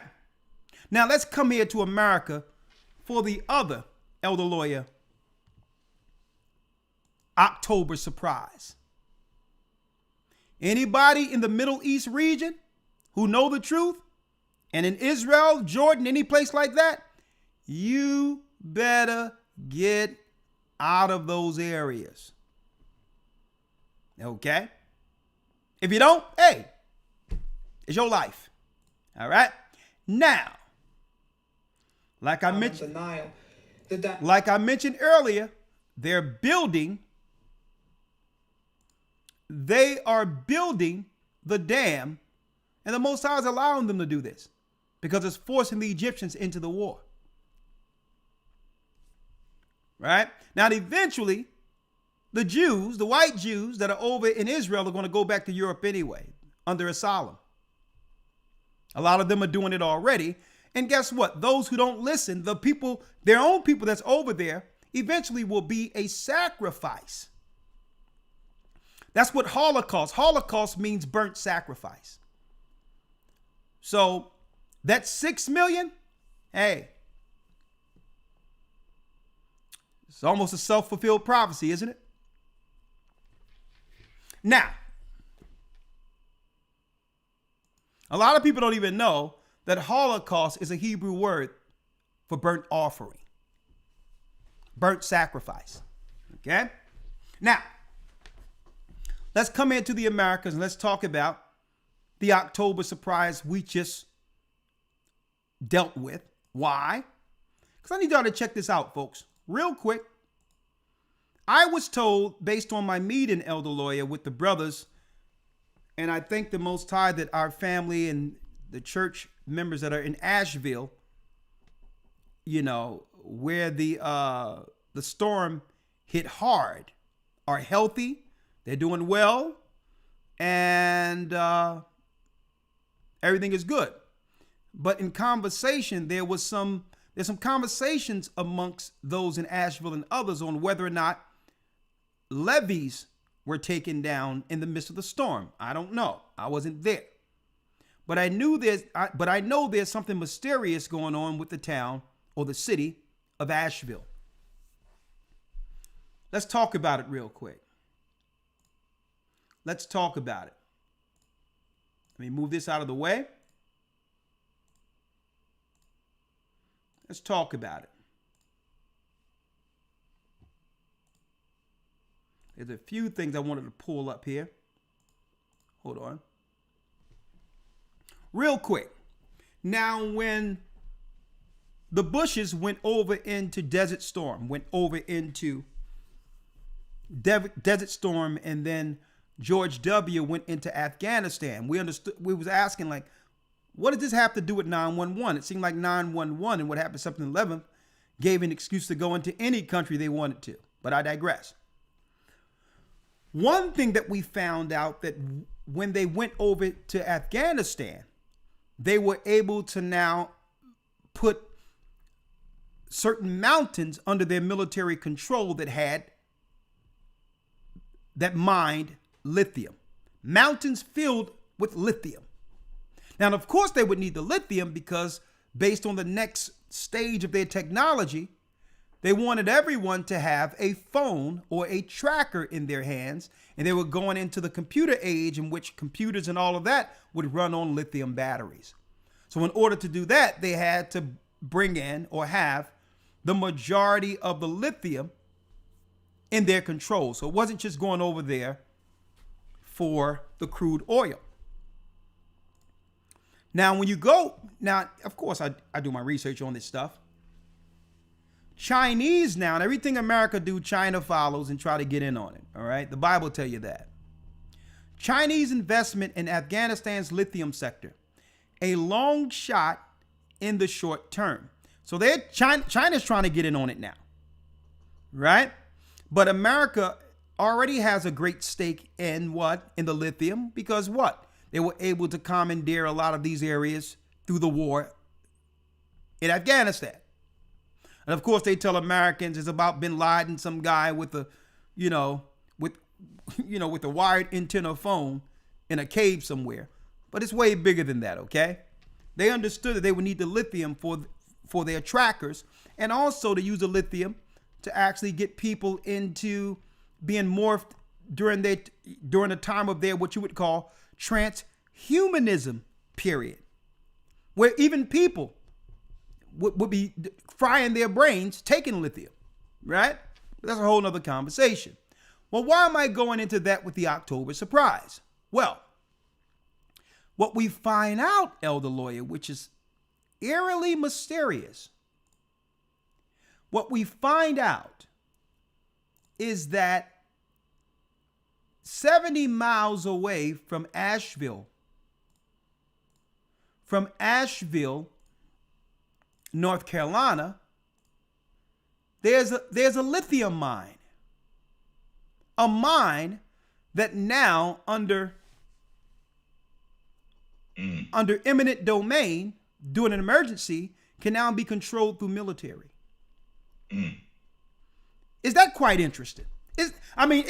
Who knows? It could have been a coincidence. Right. Did anyone know that there's a large lithium mine right next to Asheville? And now the government can use eminent domain since it's a disaster zone?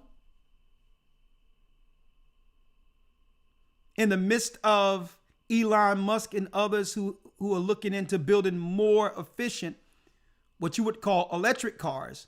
Well, only if he could get access to the control of what? The lithium. So if you own the lithium, then you can charge whatever you like for those who want to take full advantage of that technology that needs lithium batteries, including electric cars. All right. Check this out. Oh, yes, they will. And remember, kids, the next time that somebody tells you the government wouldn't do that, oh, yes, they will.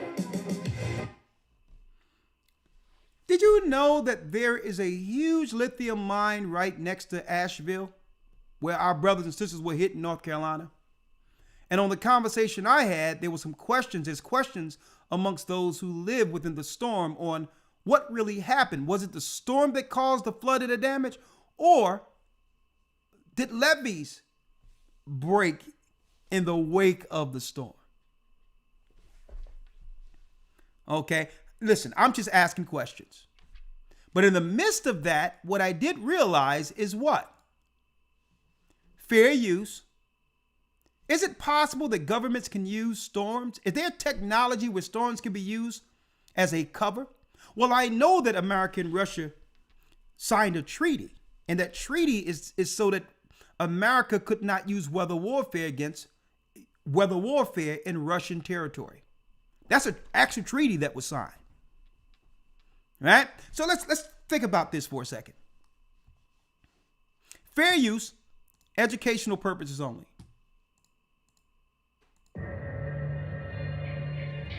Bloomfield, Michigan, 1942.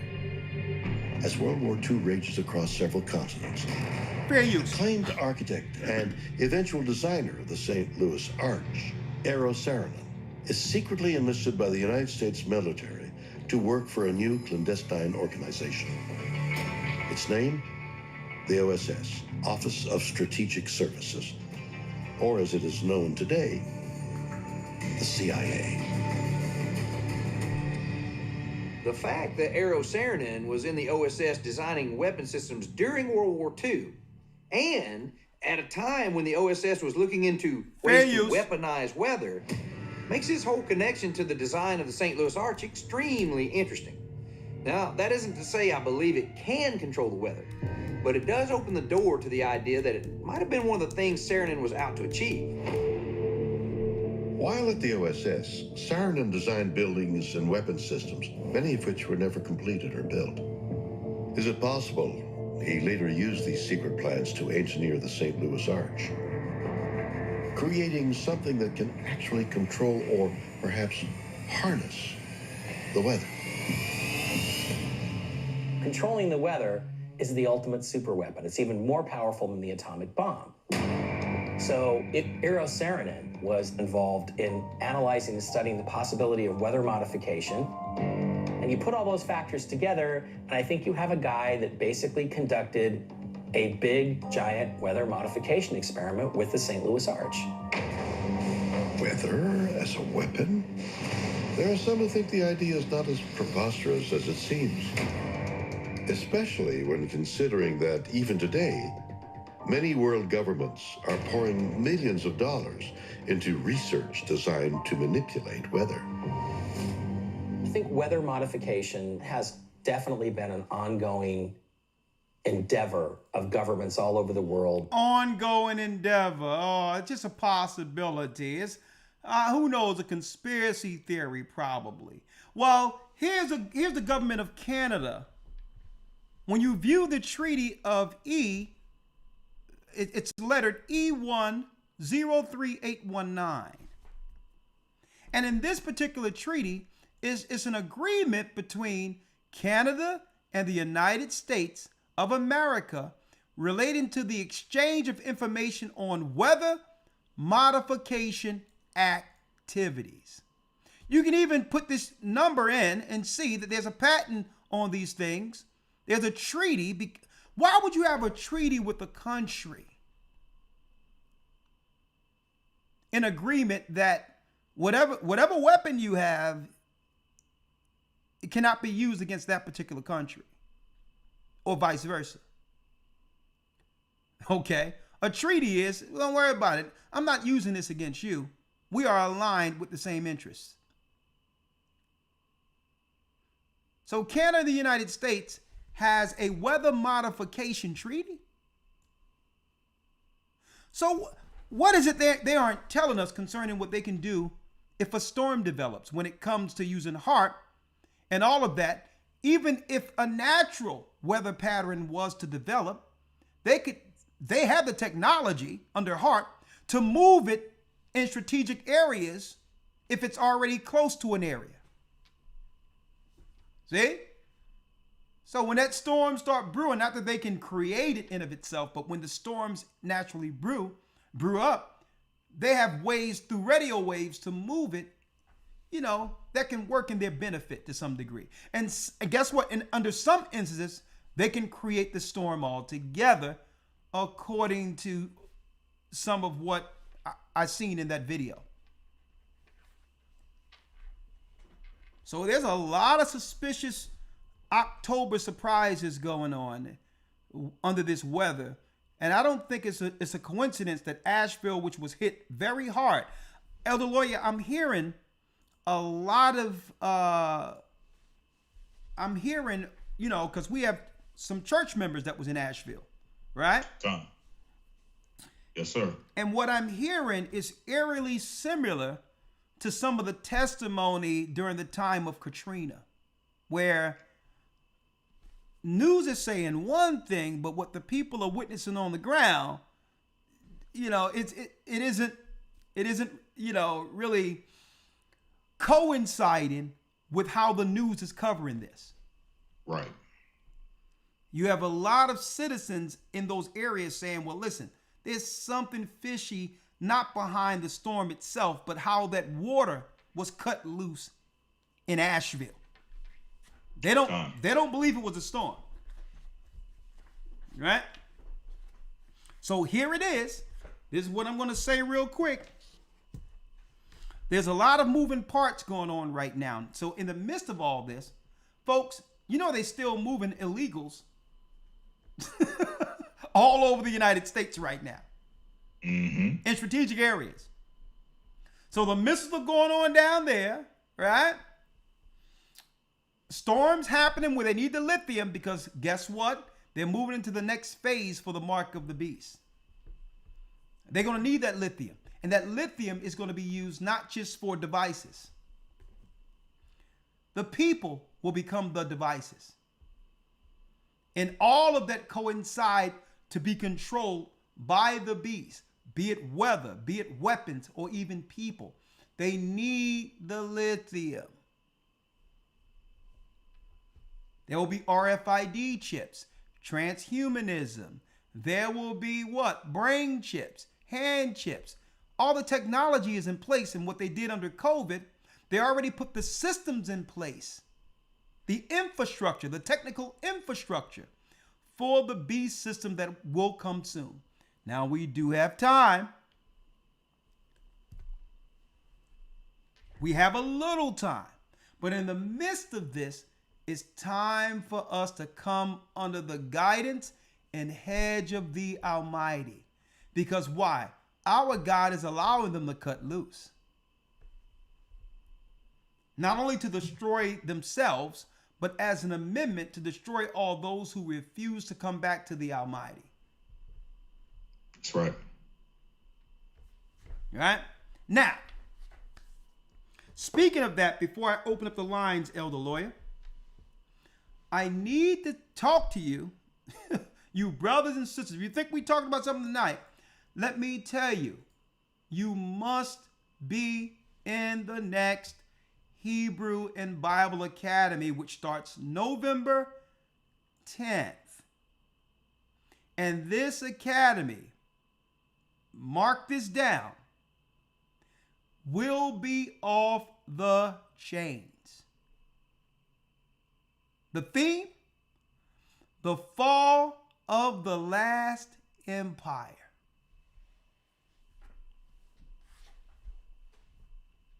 It's about time that we go all the way back, Elder Lawya, to those original prophecies and quantify those and put it right out there. And not only are we going to teach this in the academy, once we teach it, all the churches throughout the earth will have the information which we're teaching to stay on point with the path to the mark. What comes next is what the world wants to know. And it's not just Israelites. Gentiles are confused to what's going on also. The theme, hey, and we run into this thing right up to so-called election time. The fall of the last empire. What will we be diving into? Election outcomes, war in the Middle East, hurricanes, earthquakes, truck driver strikes, everything you're seeing? There's a purpose behind it all. It's to bring the world's citizens at their knees to be in total dependence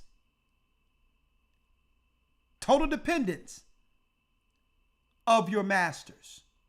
That's what it's about. Is World War III impending?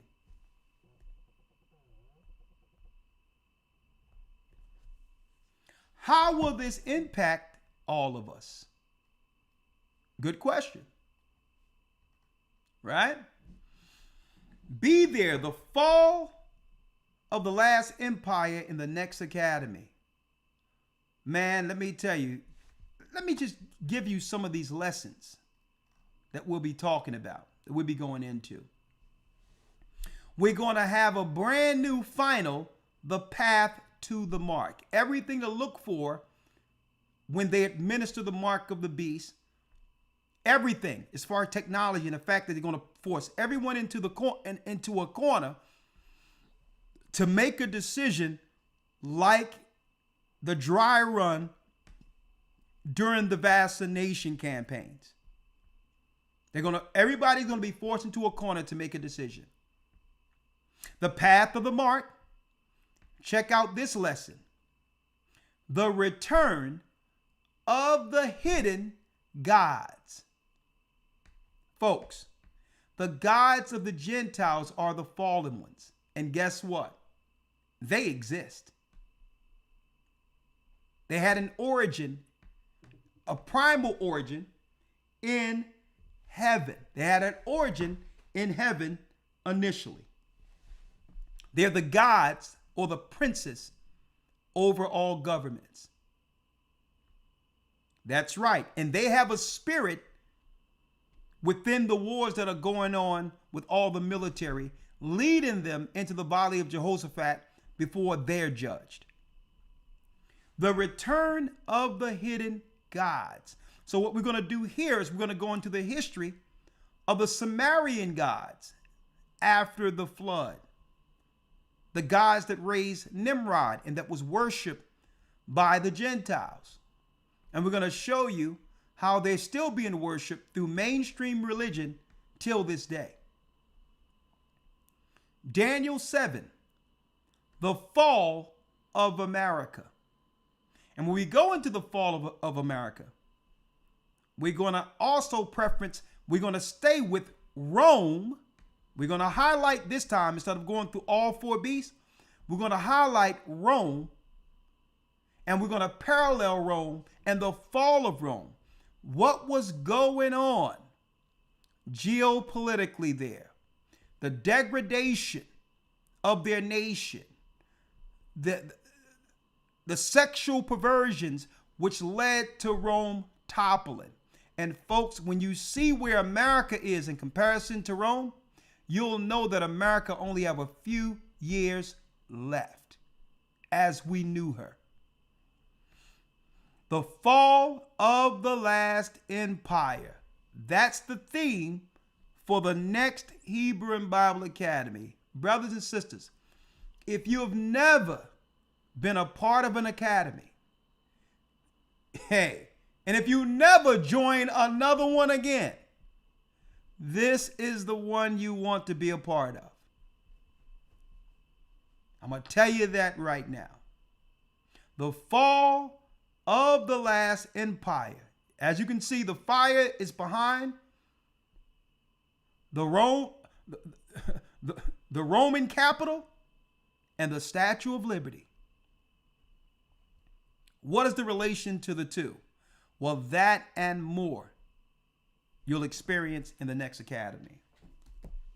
Folks, what we got to do is make sure we follow these commandments, stay on code with one another, and guess what? As long as the Most High give us breath, we'll be prophesying the prophecies from this book.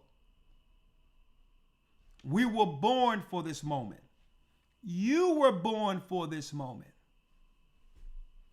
You were born to see what the prophets longed to see. The fall of this world and the rise of God's promised people, the children of Israel. And he's doing this for Abraham's sake.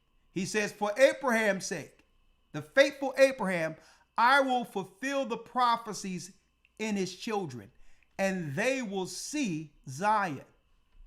They will see Zion. That's us. That is us. All right. With that, Elder Lawya, you got anything to say before? Hey, historytimes.org. Historytimes.org. Okay. Now, before I go over, like I told y'all, they're doing everything to try to slow up the finances of helping the church because we have so much to do. Out of nowhere, they gave us, with no explanation, just stopped us from being able to use Cash App. I'm not going to fight that. I thank you for all your support, but there's other ways you can continue to donate and support the church, whether it's Cash App or not, okay? All right. I wanted to put this out there that we also currently, if you want to support these weekly broadcasts, which does so much into what? Strengthening your walk, your journey in this truth. We have a Venmo for those who used to use Cash App until we get that together, if that ever comes together. We do have Venmo for those who would like to just set up a Venmo account and send the same way as if you had Cash App. You can sign to pay to a person straight like you do with Cash App. We're under Gathering of Christ at Gathering of Christ 144. If it's for the broadcast, just say it's for the weekly broadcast offerings for the elders for, putting the lessons together during the week. You can use this Venmo to do just that, okay? Also, Hebrew and Bible Academy, historytimes.org. You can go to historytimes.org to enroll. The academy starts October 10th, the fall of the last empire. I wanted to put that out there for you. All right. Now, before we open it up, because I would like to hear what you all have to say real quick. Also, let me pull this up here. You can also go to visit our page, because if something go down online or whatever the case is, this is our own page where, if no matter YouTube or whatever the case is, you can always contact us through our page, gatheringofchrist.org. Okay. You can always go here. This is our personal page. We built the page. Okay. And it's for Israelites, Gentiles alike, anyone who's in Christ.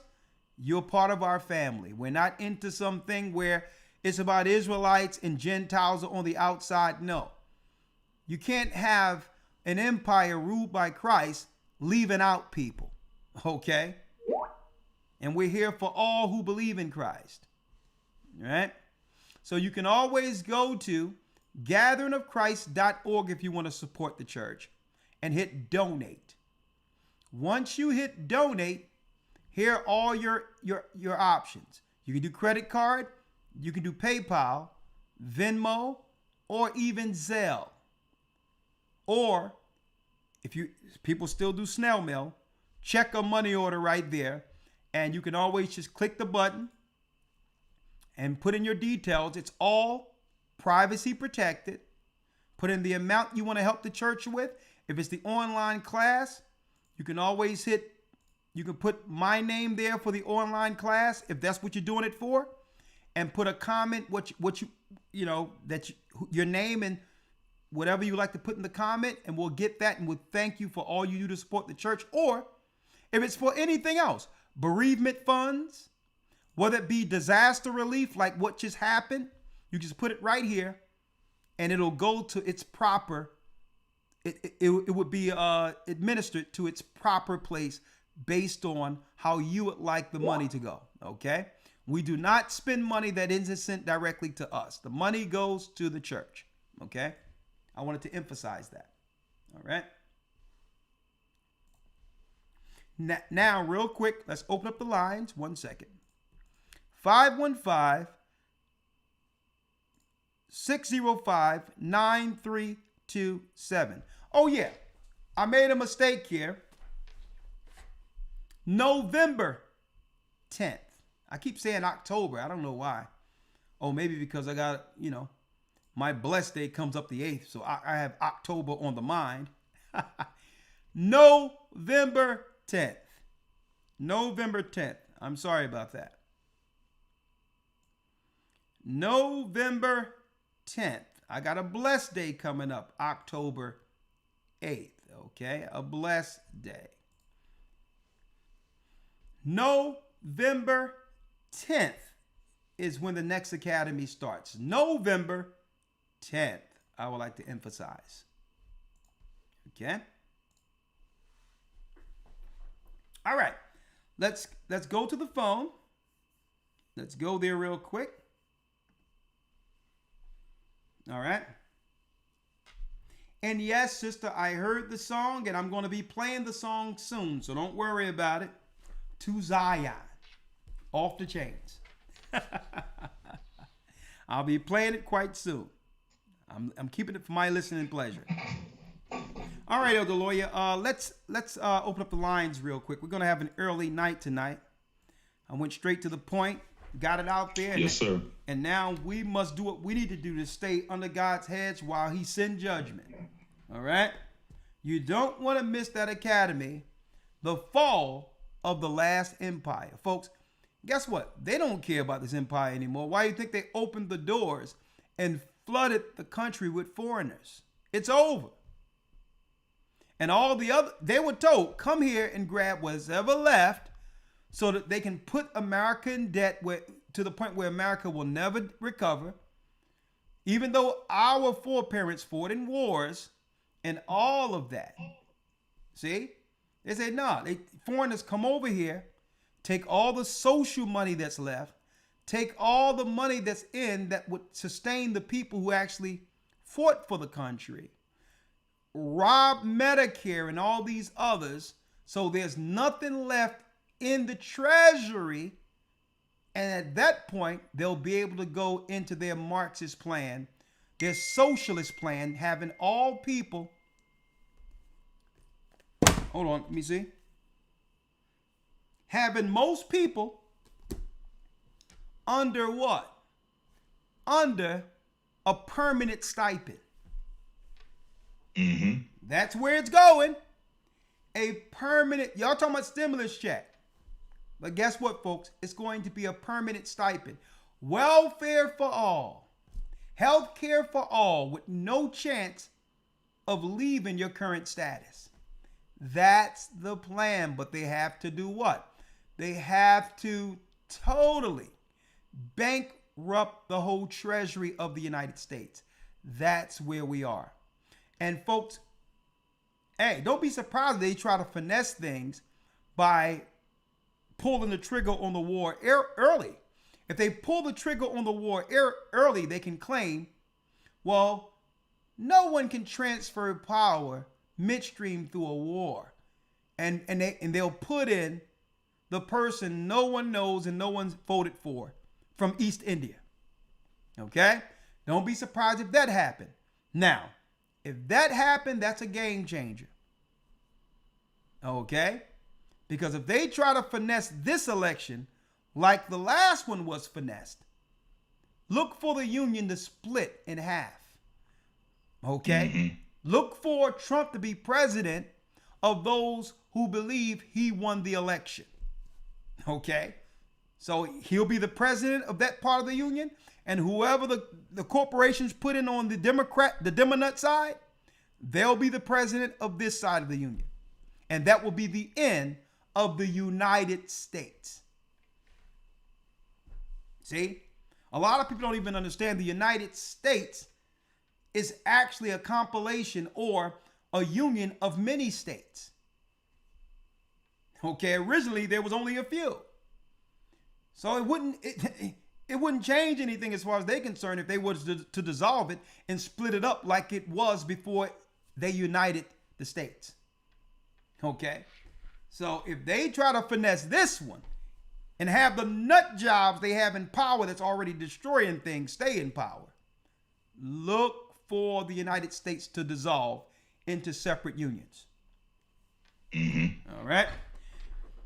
All right. Thank you. Thank you. Okay, we good. All right. Yes, we have. Thank you, Elder. Elder Rawchaa. Thank you.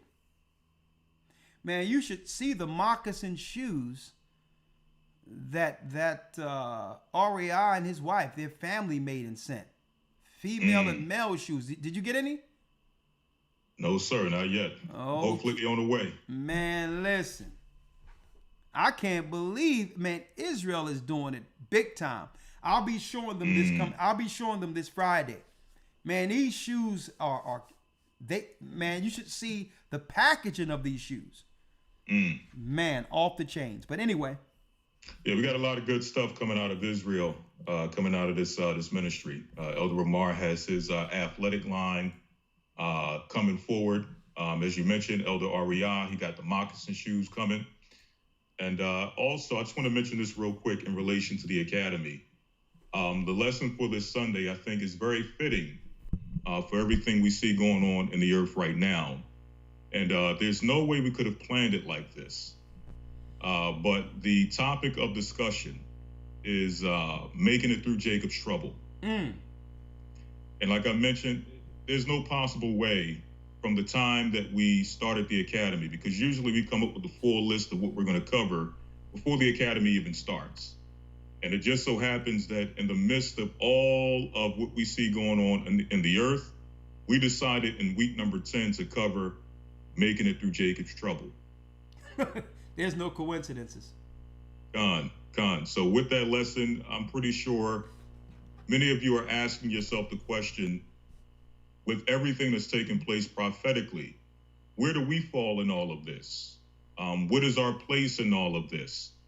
And believe it or not, all of what we see going on in the earth is based upon and surrounding a specific people known as the children of Israel, also known as the children of Jacob.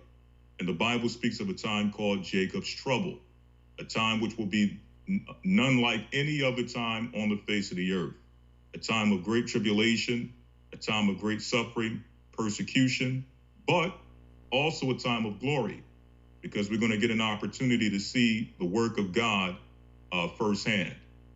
So with all this taking place, the earthquakes, what are people to do when we see earthquakes that we don't have any emergency shelters to house ourselves in the midst of an earthquake? We don't have a military to fight for us in the midst of wars and the rumors of wars. We don't have any hospitals or laboratories to create our own medicines in the time of pestilence and sickness and disease. So the question is, what are we to do in these times? And when we go throughout the scriptures, whether it's Christ, whether it's Ezra, whether it's Isaiah or the other prophets, none of the prophets ever give what's to come or the signs to look for or the plagues that are going to pursue the earth without afterwards giving solution. And in the lesson, making it through Jacob's trouble, not only are we going to give the signs, we're also going to provide the solution. So look forward to that this Sunday, making it through Jacob's trouble in the Hebrew and Bible Academy. Oh, yeah. I'm chopping at the bit for that one, young man. Yes, sir. Making it through Jacob's trouble, boy. And it tell you, man, the Most High says the Gentiles are going to be amazed at the strangeness of our salvation. All the Gentiles are going to look at it and be like, man, I knew something was about them, deep about them. But man, these are actually God's people. These are the people that no one thought existed. That people were asking, well, where did they go? I mean, you got to think about how crazy that is, Elder. And we living in a world right now where everyone has a Bible, but no one know who the children of Israel are. Right. You got you got churches. You got I see the Chinese Christian church where just Chinese people go. All these people believe in Christ with the Bible and had no idea who the people that book that strengthened their faith. They had no idea that they serve these people in the community every day. It's going to shock them when it all come into sight, and all the Gentiles will know at once. These were God's people. And it said the Gentiles are going to be looking at it like the strangeness of their salvation is like. So it wasn't just about their Christ. It was about them the whole time. So how could we have believed in their Christ, but yet deny or debase Christ's people? I mean, hey, that brings a whole nother conversation to believing in Christ. How can you claim to believe in him, but yet you forget his people? He came for his people. 515-605-9327. And a matter of fact, let me put the phone number, just for the sake of the phone number, on the screen for those who would like to call in. 515-605-9327.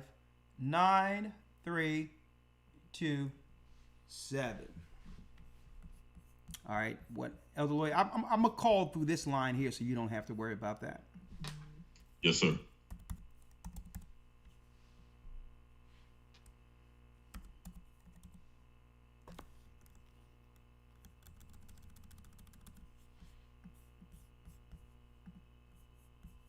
Chime in. If you want to chime in, chime on in here.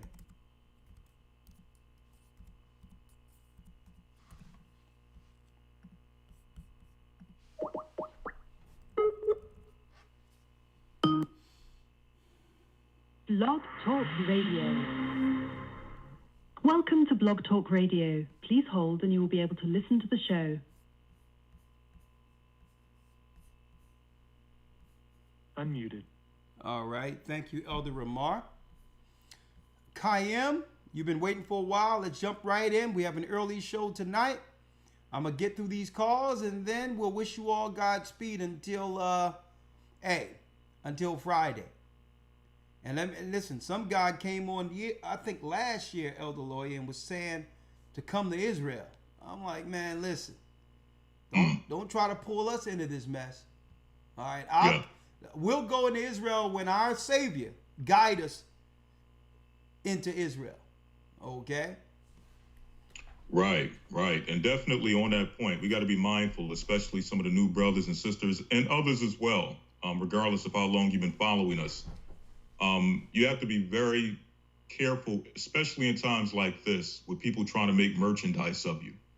Either people who claim to be in the faith or people who are on the outside of the faith who are going to try to sell you things or draw you into other places to use you and drain you.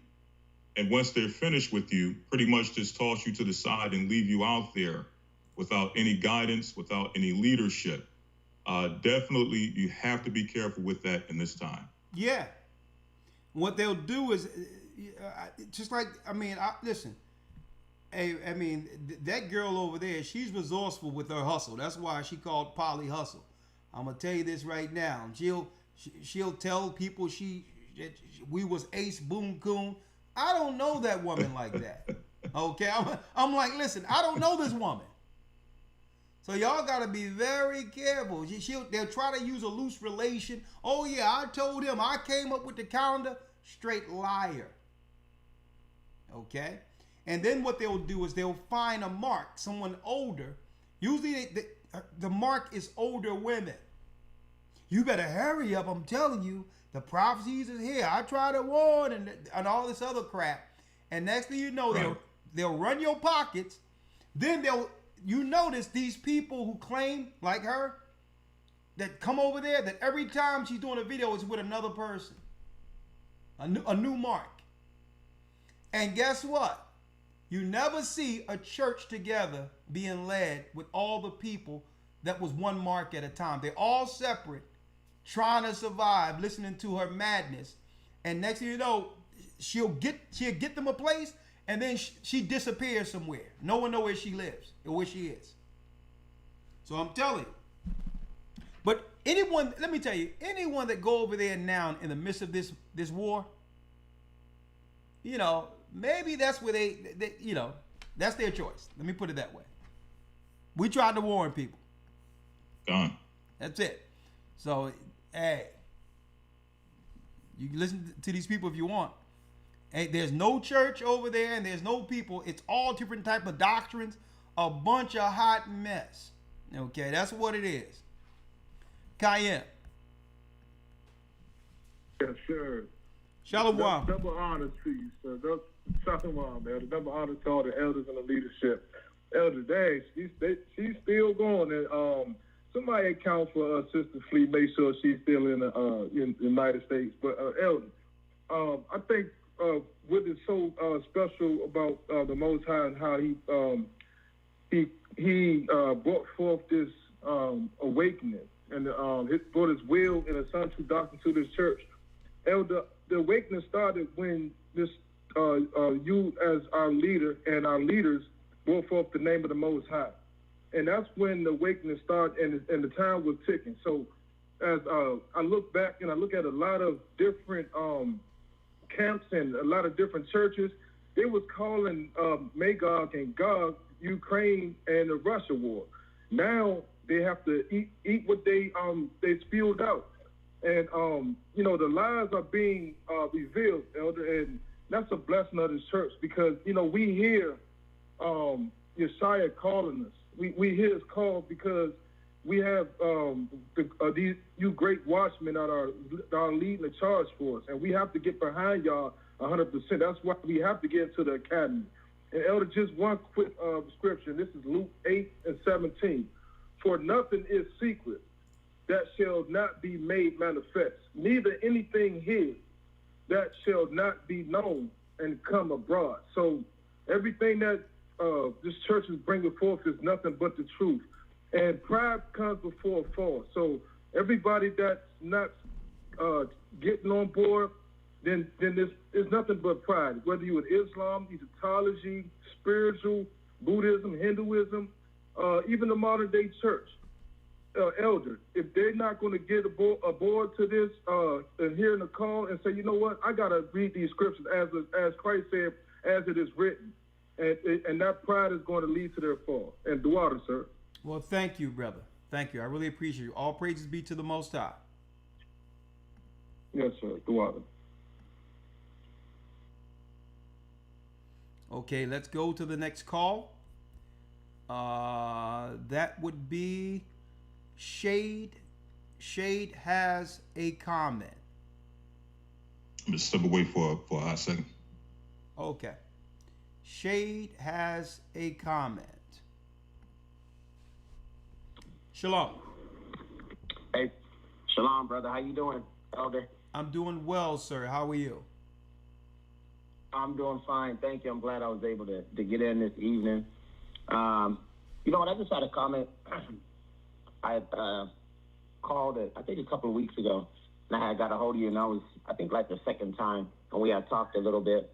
And I live in California. I teach out here. Mm-hmm. And man, it's just been a blessing because, you know, through COVID, you know, you had so many people who were, you know, looking down on you, treating you like, you know, I work in the public school district, so, you know, treating you up like you have the, you know, scarlet letter. You know, they're just like, just amazed, like, on how people like us, you know, rejected the quote unquote shot. The jab. And now, yeah, the jab. And now I'm looking at a lot of people who are damaged because of that. Not just COVID, but a lot of people who are really now are starting to get stressed out and depressed because they've been dependent on the leadership of this state and the leadership of this country, and it's failed them. And, you know, because they've been leaning on man and not been leaning on the Most High. Okay. And it's just reassuring to see how our people now, and you can see it, our people now are starting to gain that confidence and seeing things and not being shaken like the other nations are. Let me ask you this, because usually I'm inquisitive. I'm curious to know whether or not some of these people who were stomping hard for that shot, whether now that they realize, you know, the gravity of that choice. Are any of them realizing or regretting that choice that you could actually point to? That's the same people who was looking down on you, and the only thing you wanted to do is say, well, listen, I'm good. My body is straight the way it is. Why come against me for a choice I'm making? If you are protected, what do you worry about me for? So that's what made no sense. If you listen, leave me alone. Only thing you chose to do is just deal with the body the Most High gave you without fear. But do you see any regrets with people who made that choice? Well, I'll tell you this. You know, the old adage, you know, not making a choice is a choice. So I see people now, and they are quiet as a mouse. I'm talking about these are the people that were wearing their masks and we were required to wear a mask in the classroom for a little bit with that nonsense. That was struck down. And then they were trying to make you wear masks everywhere. Now, California is off the hook, but they were trying to make you wear masks everywhere. It didn't make sense. So during that time, you know, you worked for the school district. They couldn't force you to take the jab, right? So what they did was try to ostracize you. So once a week, we had to go, those of us, it was a couple of people that didn't take the jab had to go get tested every week. Listen, so I went into the principal's office. I'm like, listen, I'm upset because I missed a date or whatever. Oh, yeah, and they're calling you. Secretary's calling me and stuff. So I'm like, wait a minute. I talked to my principal. I'm like, man, you guys are hounding about taking a test. I said, do you guys know the evidence of this? Like, everybody, if I get COVID and somebody else that has the COVID shot gets it as well, gets the jab, they're spreading it just like everyone else. So it's got to be all or nothing. Either we all get tested or nobody gets tested. What's going on? And did you know my principal goes, she looked at me, she goes, you know what? I know it don't make sense, but we're just following state guidelines. I'm like, and she told me that privately, like, you know what? I know it's dumb. Basically, I know it's dumb. It don't make sense, but we're just going along with it. But I'm like, wow. I tell you, that's a shame. And guess what? That's going to mean their own demise, because this is what they're going to do during the mark of the beast, saying they're just going along with it. When are you going to stand for what's right? Now, here's the next thing. right? First of all, they wouldn't have been putting nothing up my nose. Talking about a test. No, I'm good. Do whatever y'all got to do. No. Because then if they would have fired you, because there's nothing in your agreement for employment that says that you have to go under some medical experiment, in the midst of an emergency. Nothing you signed on that would give your body over to your employer. So I would have let them fire me, and I'd have sued them into forever. And that's what people don't know.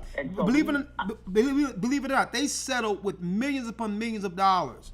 Even the firemen in New York, all these people end up getting money and all that because they couldn't fire you based on a medical decision. I would have said, man, no, you're not sticking up. How do I know what's in what you're sticking in my nose? No. Well, you need to be tested. We need to know. How do you know when they say you could be walking around A positive? That means with no symptoms. This is utterly ridiculous. No, you're not sticking nothing in my nose. No sense. Yeah, I said no. What I started doing was, they started doing the swab in the nose. So what I started doing was getting a swab, and you go to, they have like these little cubicles where you go and you do a. Hold on. Listen, what I don't want you to do is compromise yourself here. So don't talk about what you did because you ain't. No. I'm just saying. I'm trying. Listen, brother. I'm trying to lean off of this. There's a reason for it. Oh, okay. All right. Okay. All right. But don't forget, pick up Friday. This Friday on Patreon, you can let me know what you was doing. And it's all good. Okay. All right, brother. Yeah, but a lot of people were. I see a lot of people now. I definitely have regretted making that decision and other decisions as well. I think a lot of people are left in limbo because they don't know what to believe and they have no foundation on anything. And I can see them. They look not confused, but they look unsure. They don't know what's going on. They don't know. There's so many things happening, from the wars, outside of the nation, to the political craziness that's going on here. And then California is one of the worst states. I'm looking right now. They sent the ballot here. They're still trying to vote on craziness, here. And so there's so many things going on that I think people are just overwhelmed. Well, hey, brother, when they get overwhelmed, just take a napkin and get with an ink pen and you write A Gathering 144 YouTube. Look into this and maybe maybe you'll see some light at the end of the tunnel. All right. Thank you, my brother. Hey, listen. All right, my brother. All right, shalom. Good speaking to you. And don't forget, Shade. I didn't forget you because we need some male teachers. So I'm gonna reach out to you. Hey, listen. As long as Most High give me breath, man, I'm here. All right. Ain't going nowhere. I'm here, brother. Thank you, sir. All right. Bless you. All right. He sound like Brother Trent. I guess is that California. Yeah. That California accent, probably. Right. All right. Trish has a comment and or question. Yes, Trish. Shalom, Elder.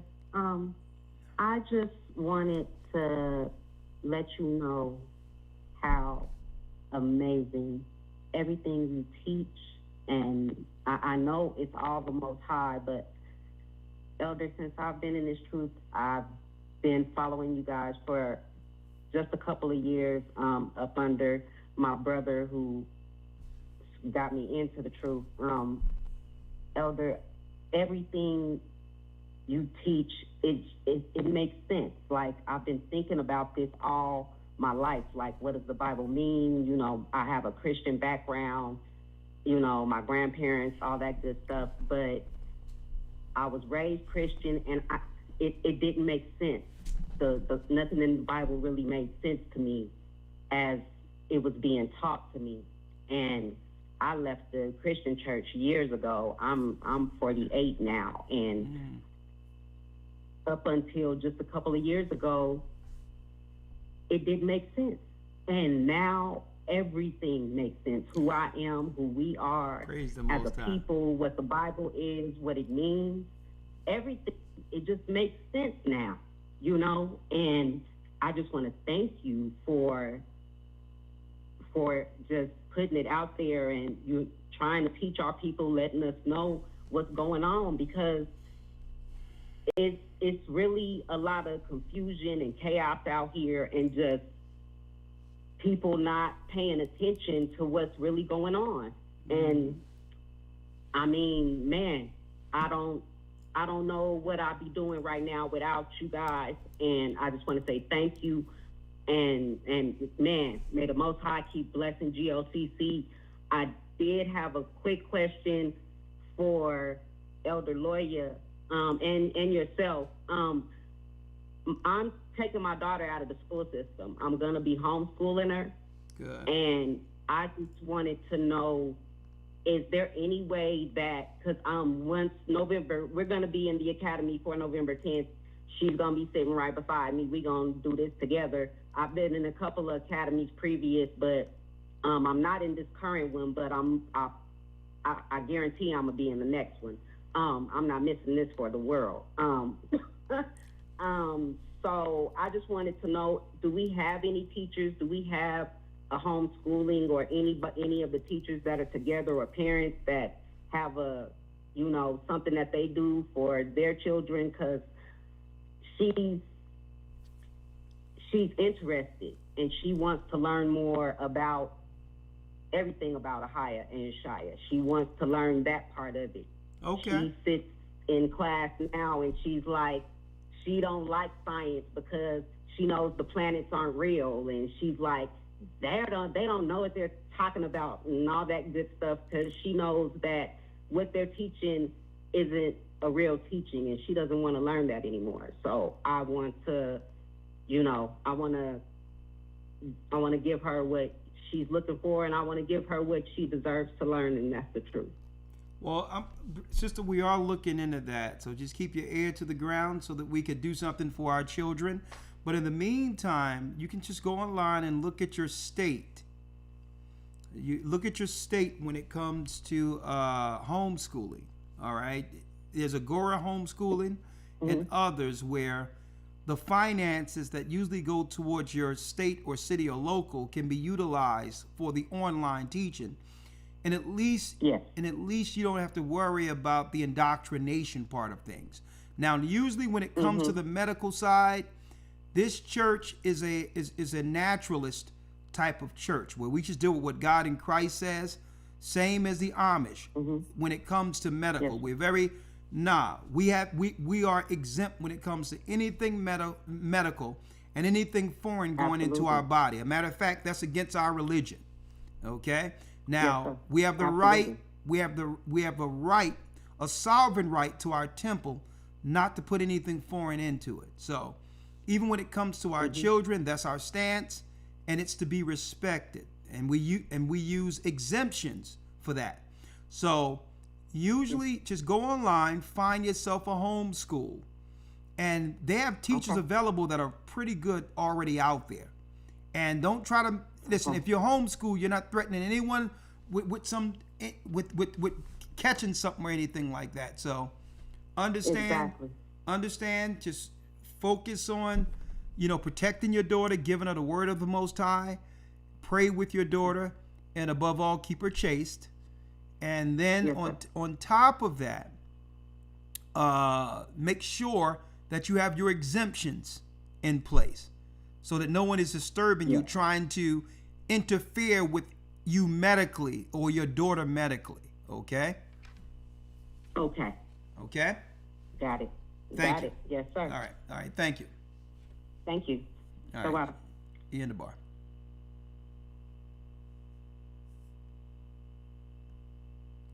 Yakira has a question. Hello, Elder Rawchaa. I believe this is not the first time I've ever been on the call, but I thank you all for everything you do and for the truth. There's no other way. GOCC is the only way. Okay, sent by the Most High. You are our angels, our teachers, our prophets. And what I was calling for, I have a question. I was wanting to sponsor one of the ladies on the Academy. The broadcast, the Academy. Well, I want her. I need her email, Yolanda Kenny. I told her I was going to sponsor her. Sorry about that. Yeah, I told her I was going to sponsor her. I need her email address. Okay, well, you put it out there for her, so I'm sure she'll get it to you. Because I don't have her information in particular, but once you get her email and name, there's an option under the enrollment for sponsor if you would like to sponsor someone. Just put her name and email there, and all the welcome packet will go to her. Okay. Okay, so just all I have to do is put her name there then. No, but we need her email so that we can send the details to her. Oh, okay then. Okay. Well, when I pull it up, her name, will her email come up? That's what I'm asking. No, you have to input that. So what I'm saying is, I don't know her email. Whoever you're talking about, you have to get the email from her. Okay, get it from her. Oh, okay. Yeah. Oh, see, that's what I was wanting to know. Yeah. But how do I get? Well, how do I go about getting her email? That's another thing. How did you find out about her? I had said that I was going to respond on the broadcast. I said I was going to sponsor someone for the upcoming academy, and she was saying that she would like to be in the academy. She wanted to pay in 3 payments, and I know it's okay. 2 payments. No, I'm asking. I told her. I'm asking you where in the comment section. Yes. Okay, so if it's in the comment section, just reach out to the sister in the comment section. Oh, okay. And just say, well, if just find a way in which she could reach you. Whether or not you want to put your phone number out there, I don't know. It's up to you, and your email to have her to email you, and then take it from there. Oh, okay. That's what I'll do. Okay. Sorry, but it's been so complicated. I'm sorry about that. All right, Yolanda. Do me a favor, Yolanda Kenny. Send your phone number, text your phone number to 215-253-4448. Okay? Yolanda, you text your email to that particular number, 215-253-4448, and I'll give it to the sister. Thank you so much, Elder. You're welcome, sister. Stay on the line, sister, and I'll make sure I get the email to you. Don't go anywhere. All right, thank you. Okay, the water. In the bar. Brianna has a comment. Such nice people out there. Elder. Shalom. Shalom, Elder. My name's Brianna. I'm new. My mom keeps sending me to you all's page. I'm very grateful for her. Because I've been searching, and not so much searching. I've always had a following to want to follow Christ, but Christianity and the preachers, I've realized they don't teach the whole truth. And so because I've been looking for the whole truth and things that resonate with me, I've kind of just took a backing. So I just want to personally thank you all for this message, because I don't know how you all feel about dreams. About what? I want to ask a question about how do you all feel about dreams. No. Slow up. How do we feel about what? Dreams, like dreams that the Lord may give someone. I don't understand. So you don't know how we feel about dreams. No, sir. I haven't actually watched you all, but this podcast tonight is my mom sent it to me. Okay. And so I wanted to ask you. Yes, sir. But what? So I was calling to ask that. I'm sorry. I won't cut you off. There's a delay between us two. It's like that with Blog Talk. What in particular about the dreams from your part that you would like to talk to me about? So last year I had 3 stories of the dreams, and they were concerning the end time. And I couldn't share them with no one. I shared them with my mom because I was afraid people would think I was crazy. And then recently this podcast came, and I was talking to my mom about it, and she sent me here and said, you'll get some answers And that's what I was concerned about, because I don't be knowing what to do with the things that the Lord put on me, because I'm just not where I should be spiritually, if that makes sense. I think I spend more time running away from the Lord than sitting and trying to figure out what he would have me do with my life. Okay, let's reel it back. How old are you? 32. 32. All right, you said for the last couple of years you've been having dreams. About what? The end times. Last year, around the summer, June. Don't give me anything general, okay? I won't. I can give you the dream fully because I remember them. Just give me one in particular, what you were shown in one dream. So in one dream, we was packed in the church, and the church was packed from the floor to the ceiling. And I remember a preacher saying, "Be quiet because they'll find us, they'll find us." And then you couldn't see in the outside of the church. It looked like the church was covered, but we could see on the outside, and we seen polices and people that were in armed guards walking up and down the street carting people. And in the dream, I could feel panic and fear. Like I could feel as if I was living it. And I remember people being afraid, even though they was in this church, that if they were being hurt, the people who were outside was going to come in and get them. And that was one of the dreams. Okay. That was the second dream because I had one after. Okay, let's deal with that one. You had a dream that you were in a church, held up, told to be quiet, or the military could come against you, right? Or come grab you. Yes, sir. In fear. Okay. Now, let me read this real quick. Right? Joel, the 2nd chapter, right? The 28th verse. It reads this. Elder Lawya, you're there? Yes, sir. Okay, give me the dreams out of the Apocrypha too, real quick, if you may. But I'm going to show you where there should be a balance, sister. All right? Because when you say, well, I don't know how you see dreams in particular, right? When you're talking to me. Yeah. All right? Mm-hmm. Let me tell you, I have had dreams of certain things.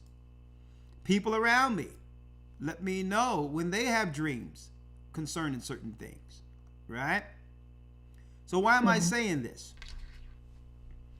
Joel, the 2nd chapter states, "It shall come to pass afterward that I will pour out my spirit upon all flesh, and your sons and your daughters shall prophesy." Now, what type of prophesy? You're not going to be prophets. You're not going to be in position of what we're doing. But it says, "Your old men shall dream dreams, and your young men shall see visions. And also upon the servants and upon the handmaids in those days will I pour out my spirit." Right? So when you look at this, based on the end times, the Most High will be giving people snapshots into what's happening prophetically. Right? What could happen in the future. But here it is. Here's the balancing act with receiving that. It's what you do with it. Right? Like, now, what you do with it, because you don't want to lean more so on your dreams than what the Most High is showing you according to the Bible, and what to do according to what he's showing you. Right? If you know all these things are coming, then what are you to do to get your life right before that moment? That's number one. Right? So I'm going to show you the danger in how Christians have been using this scripture. They've been using this scripture to violate the understanding of prophecy. Prophecy isn't supposed to be, they'll use this and say, well, okay, and have people come to their church and pay them to break down their dreams and tell them, I have a vision for you next year or next week. When the prophets were generally receiving visions and understanding for the whole. It wasn't like a necromancer or a palm reader. And that's where they go off, where they're focusing more on their gift to break down dreams than to actually give the message to what the Most High was showing them. right? So when we talk about dreams, the Bible tells you how to deal with them, right? So listen to this scripture real quick. Elder Lawya, chapter and verse real quick. Let me grab that. Yes, sir. Sirach 34, verse 1. Sirach in the Apocrypha. Listen to this, sister, because the Christian churches don't teach out of the Apocrypha. They're in serious error by not doing so, okay? Because this questions can be answered. Sirach chapter, Elder Lawya? Chapter 34, verse number 1. Listen to this, sister, okay? Okay. All right. The hopes of a man void of understanding. Hold up, Elder Lawya. Hold up 1 second. Let me make sure they can see it out there. Yes, sir. 34 and 1. All right? Read it. The hopes of a man void of understanding are vain and false, and dreams lift up fools. The hopes of a man void of understanding are vain and false. Right? That's if a person don't have the proper framework when it comes to the doctrine of the Bible.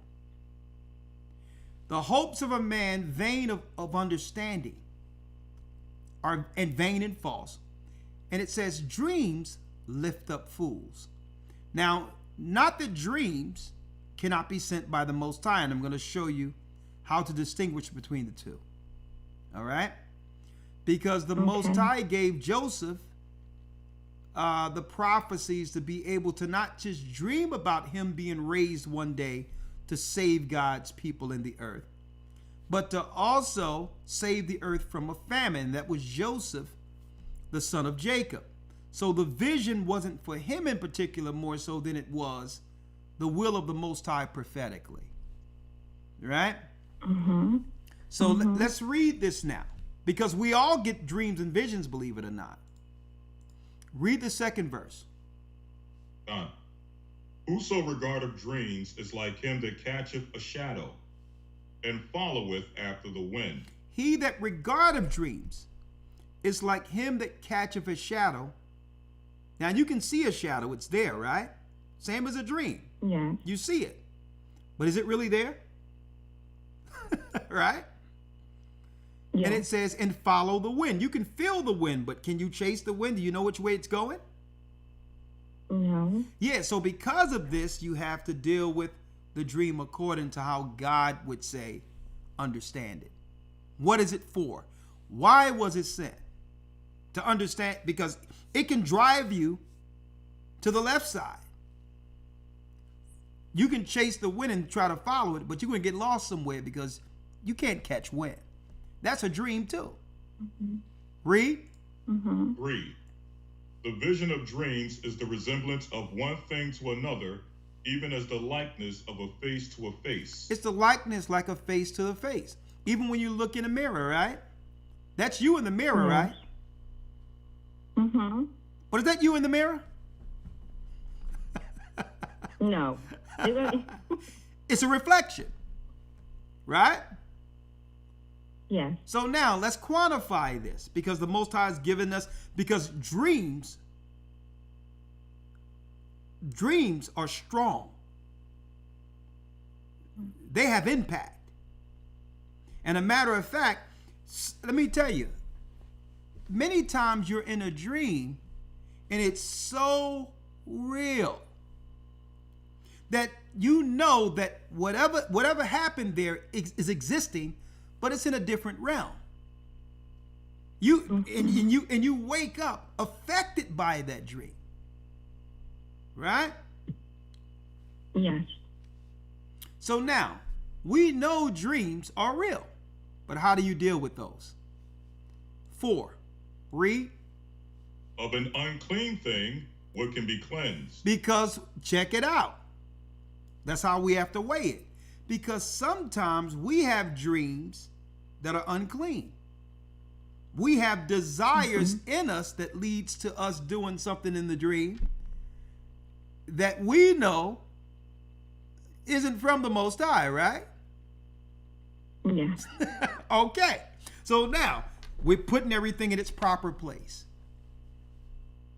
Because your subconscious, don't forget, in our spirit, there's what? And in our bodies, there's the malignant root. The malignant root leans towards negative. So that's in our thoughts also. And that pops up in dreams. So of an unclean thing, what can be cleansed? Read. And from the thing which is false, what truth can come? Something that's not true because you're asleep while it's happening. What truth can come? Now, check out the next part of why the Most High give us wisdom concerning dreams. Because they are a very strong part of our existence. Check out what the Most High shows with the wisdom of the dreams. In the 5th verse. Check this out. Divinations. Divinations. That's people divining the future. Read. And soothsayings. Like you see people in church doing, talking about, I got a message for you. I got a calling on you. God gonna have something great for you next year. I see a husband or wife in your future. That person is out of their mind.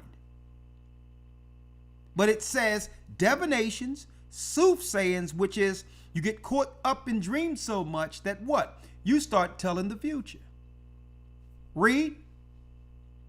And dreams are vain. They are vain because you received them while you were asleep. Read. And the heart fancieth as a woman's heart in travail. Read. 6. If they be not sent from the Most High in thy visitation. If they be not sent by the Most High when you receive them. Read. If they be not sent from the Most High in thy visitation, set not thy heart upon them. Don't think too long on them. Now the question is, how do one know if that dream was sent by the Most High? Number 1, the Most High have never tempted man to do evil. No sin can be in the thoughts of when the Most High sends something. Next, if they be not sent by the Most High. Usually when the Most High sent Daniel, the prophet received his visions while asleep. It was concerning empires that would actually unfold in the earth prophetically. So if I'm sent a dream that I know is sent by the Most High, I should be able to go somewhere in the Bible and see where it was shown to the prophets to understand what the message is. You understand? Like I can give you an example, right? The example I can give you, just say,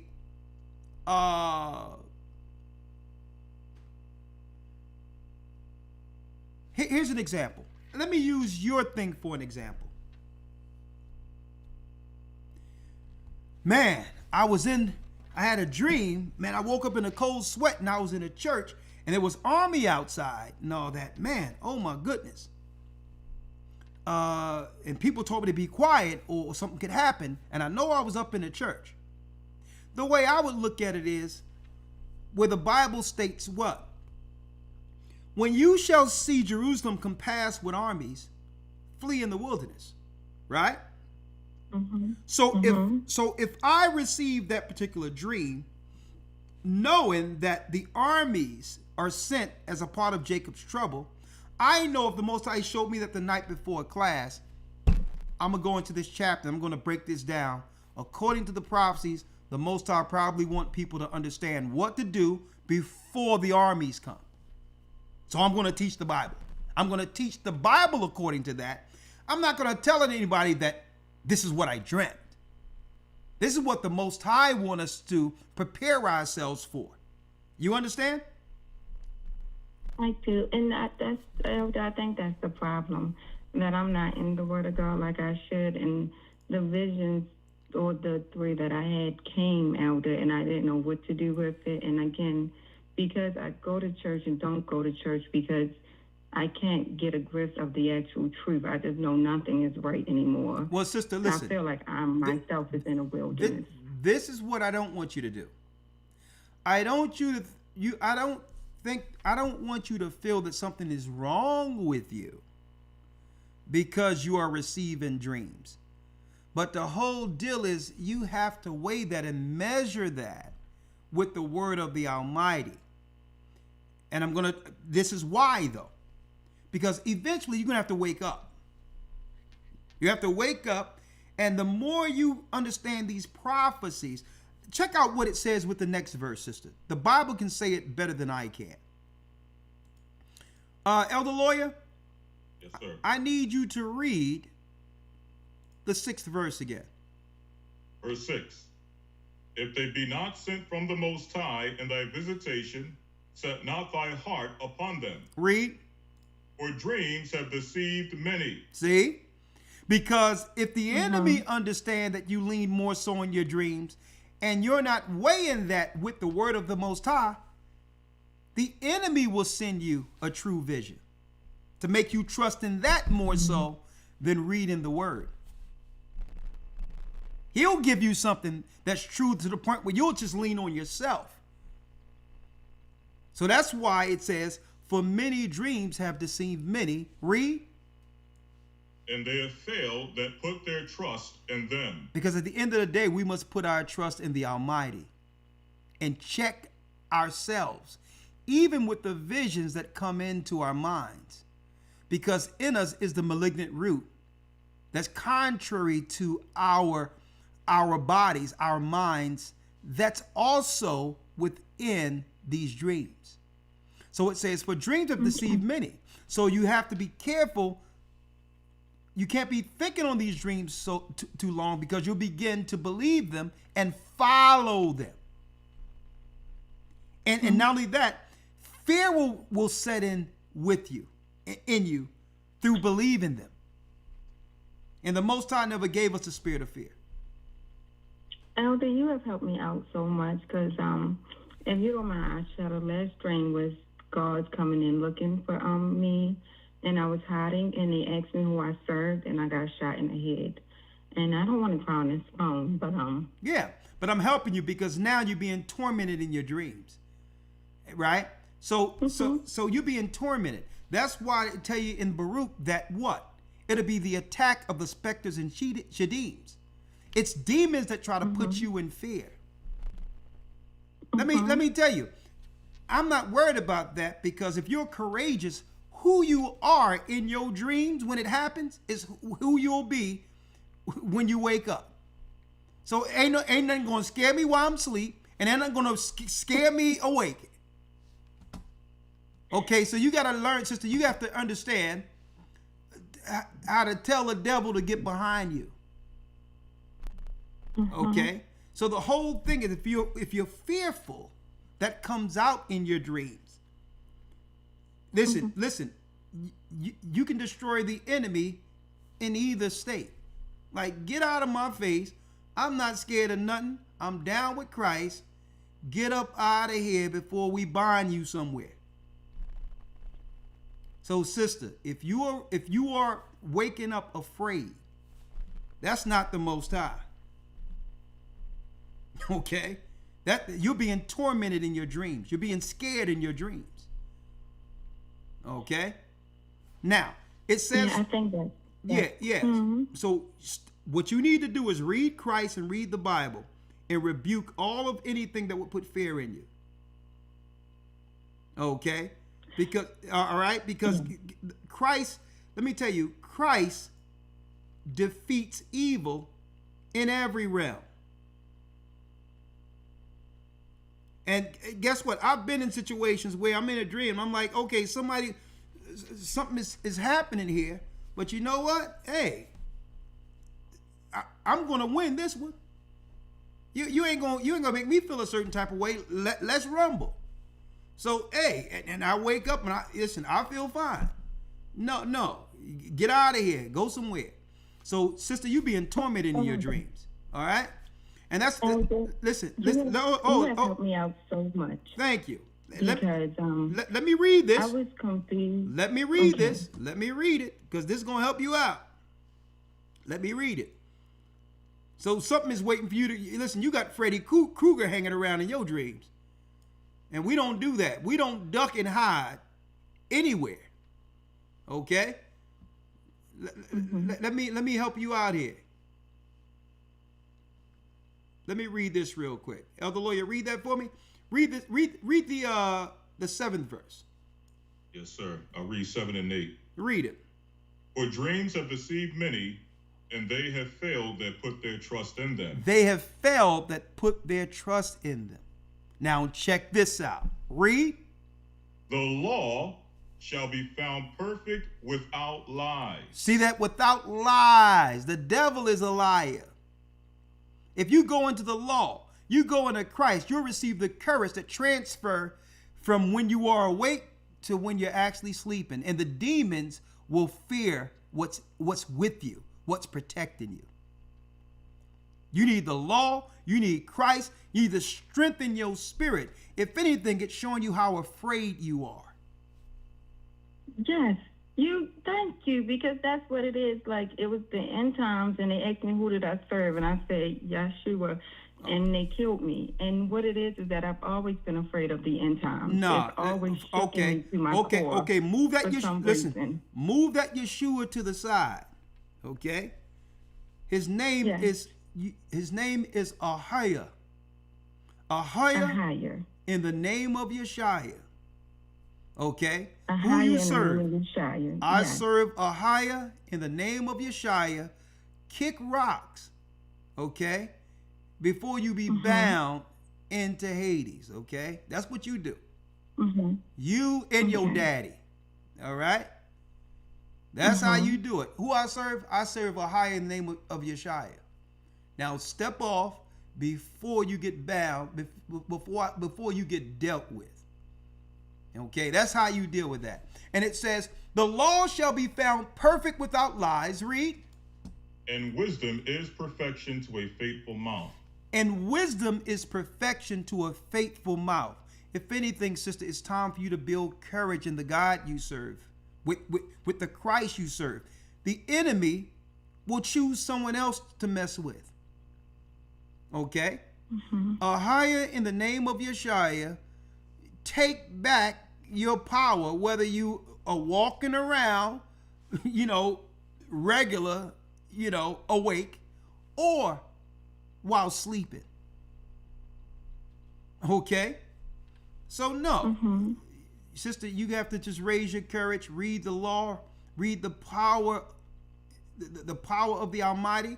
Remember Ahiah's name, and his name is not Yeshua. There was no U sounds. His name is Yeshua. Yeshua with an A. Yeshua. Yeshua. Yeshua. That name alone. Guess what? All demons, all spirits, it doesn't matter. They must fall under obedience. And the Most High revealed his name. And this is why the Gentiles have hid his name from the world. They want you to call him Yeshua, because Jewish people would rather you honor Joshua, who they claim led you over Jordan, than Christ. That's who they really honoring when they say Yeshua. Christ's name wasn't Yeshua. His name is Yeshua, Savior. You got it? Yes, Elder. Could you say that name one more time so I can try to pronounce it? Write it down. Pick up your phone. Yashaya.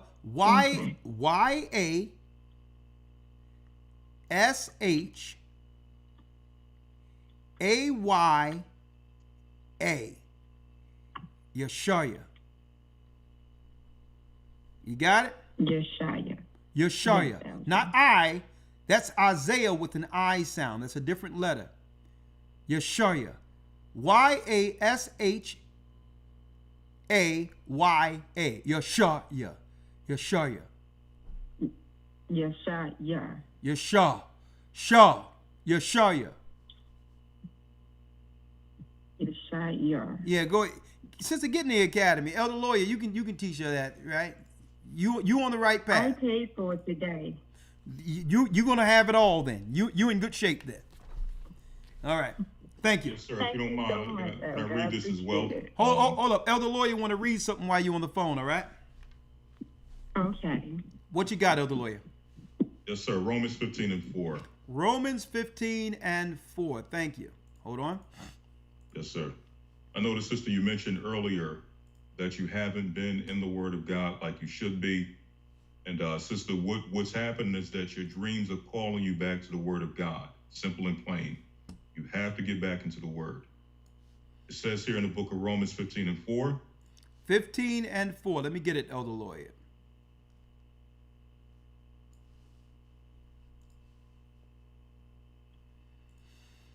Let's read it. It says, for whatsoever things were written aforetime were written for our learning. So yes, can the Most High guide us, or can the Most High give us insight through dreams? Can the Most High give us insight through visions? Absolutely. But ultimately, we have to wake up and open up the written word, which is the Bible, because it's the written word that's been given for our learning, for our understanding, that we through patience and comfort of the scriptures might have hope. It's through the scriptures that we receive comfort. All of the fear, all of the trauma, all of the frightful things you experience in your dreams is through the scriptures that you receive comfort from those things. So it's important that as you go through that, or you go through those experiences with your dreams, you open up the Bible when you wake up and you read the scriptures, because the scriptures will give you comfort, it'll show you patience, and it'll give you hope in the salvation that Christ has promised us. That's it on that. You got that? Yes, Elder. Thank you. Thank you, Brianna, and thank you so much. You're welcome, and I'm sure you're gonna have a good sleep tonight. Don't think on those things. Never think on fear, okay? And you'll be fine. All right. Pray in the name of Yeshua tonight, and ask him to protect you, through the night, and you'll have a good sleep.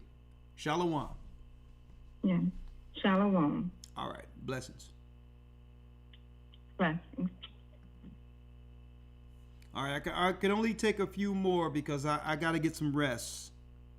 That took longer than I thought. So we're going to do rapid fire real quick, which means we're going to do 2 minutes per, and I'm not deviating.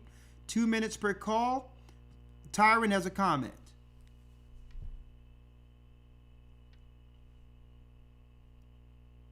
Hello? Yes, Tyron, how are you? Hey, how you doing, Elder Rawchaa? Yes, I got a question. Once America beginning to fall, I know you were speaking on the portals. So would it be portals in America that the children of Israel we can go through? There's portals everywhere throughout the earth. Okay.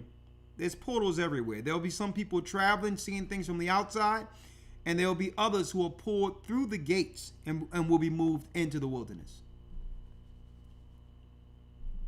Okay. So what part of the world you think when we go through the portals, what part of the world you think we'll be going to? The portals, once Babylon falls. The portals are everywhere. Where we'll end up, according to the scriptures, is the wilderness, which is the same place where the 12 pillars are. Where the Mount Sinai is where we'll actually be. Okay. And that's in Africa, right? That's not in Africa. That's actually borders Saudi Arabia. Mount Sinai. Okay. Okay. Yeah, that's what I want to know. Yeah. And another thing, could you give me that verse where Christ didn't never stop, where Yeshua didn't never stop doing the sacrifice, but he was doing it in the heavenly realm? Because I wanted to show that verse to someone, if you could find that for me. All right, say that again. The verse where Yeshua, he never stopped doing the sacrifice, but he's doing it in the heavenly realm. Oh, you're talking about in Hebrews where Christ, let me get it. I think I know what you're talking about. Okay. Some people be saying like that Christ, he don't do the sacrifice no more and stuff like that. And I remember saying, well, he is the sacrifice. He shed his blood on the heavenly tables for us. So the scriptures we're talking about in particular you would go to is Hebrews, the 9th chapter, where it was purged with his blood. And then when you go into Hebrews 9, hold on, Hebrews 9, you really start at Hebrews 7, which shows that he became the priest after the order of Melchizedek. That's his priesthood. And when you go all the way to the 9th chapter, it shows him performing not just the priesthood, but being the sacrifice himself before the mercy seat of God, where he performs all of the priestly ordinances from heaven. Okay. Yeah, I appreciate that. You're welcome, my brother. And I got another question. I'm in Florida. I'm in Daytona Beach, and I was wondering. I need to get baptized, man. I need to get in that water, man. Okay. I need to know like where I need to go, because I don't want to go to no other church to get baptized. I want to get baptized by you, and I just need to know somewhere to go. I've been following you for a while. Okay.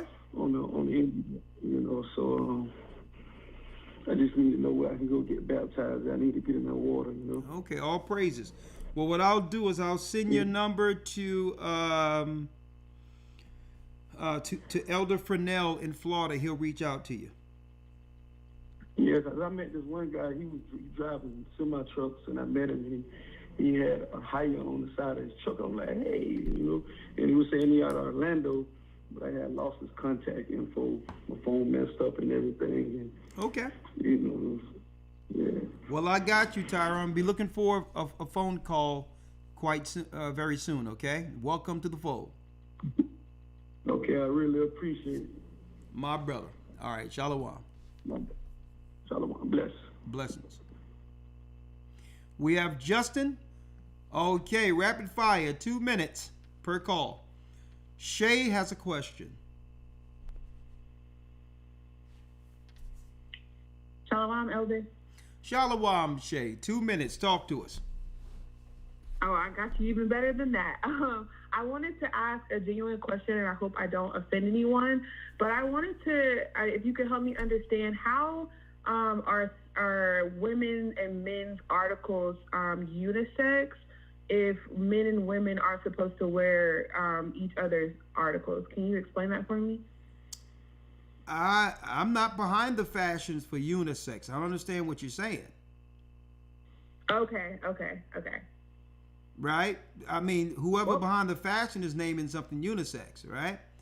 The Bible says a man is not supposed to wear, a woman is not supposed to wear what pertaineth to a man, neither should a man put on a woman's garments, right? Yeah. So that's crystal clear. All right? Okay. All right, so I'm going to give you an example. Real quick, I'm going to pull somebody up for you, all right? Okay.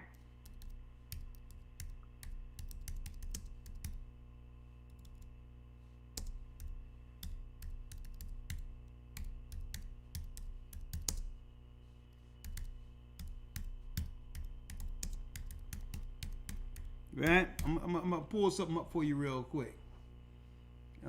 Right here. There's somebody by the name of, right? Let me show you. I'm gonna make it work for you right here.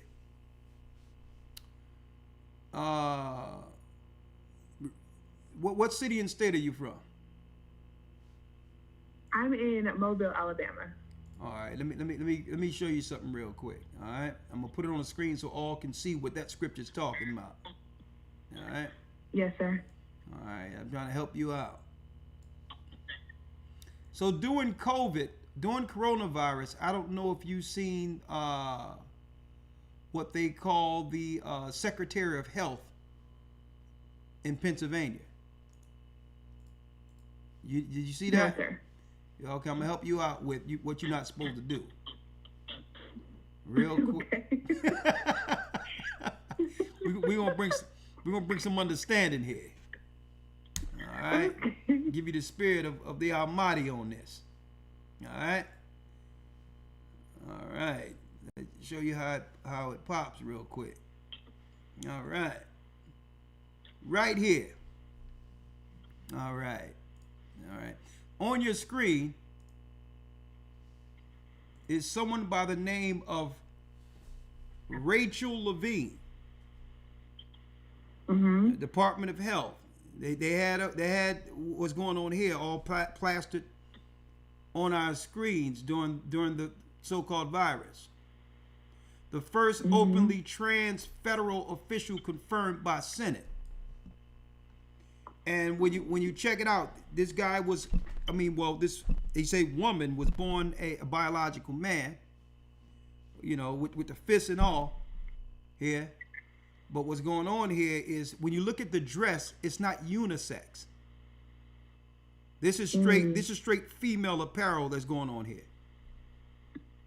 Okay. All right. There ain't no unit. So, the Most High ain't to offer confusion, right? A woman. Yeah. A woman ain't supposed to wear what's pertaining to a man. Neither should a man put on woman's garments. That's straight. There's no middle ground with what the Most High is saying here. You can't be born a full-fledged man and then put on, you know what I mean, a skirt suit. All right? Yeah. All right. Okay, Elder, I think I get what you're saying. Like, if something's deemed women's clothing, something's deemed men's clothing, then you can't stray it away. But if it's already lined up to be unisex, then that's different. I get what you're saying. All right, so let me give you one more so you can really get it understanding on either side of things, right? Because what I like is, I like balance. I like to show the either side of this, right? Yeah. You know what I mean? Because I don't want people to think that I'm unfair here, right? Let me give you the other side of this. You know what I mean? Show you how it works.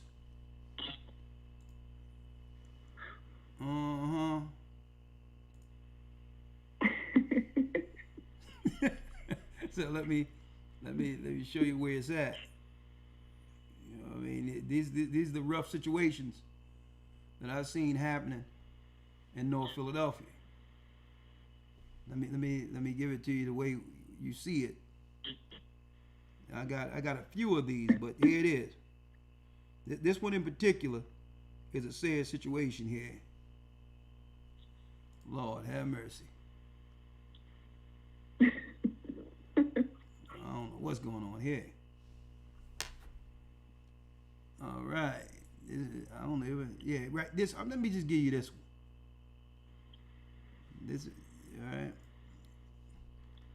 Right here. All right, because I like to be, here it is.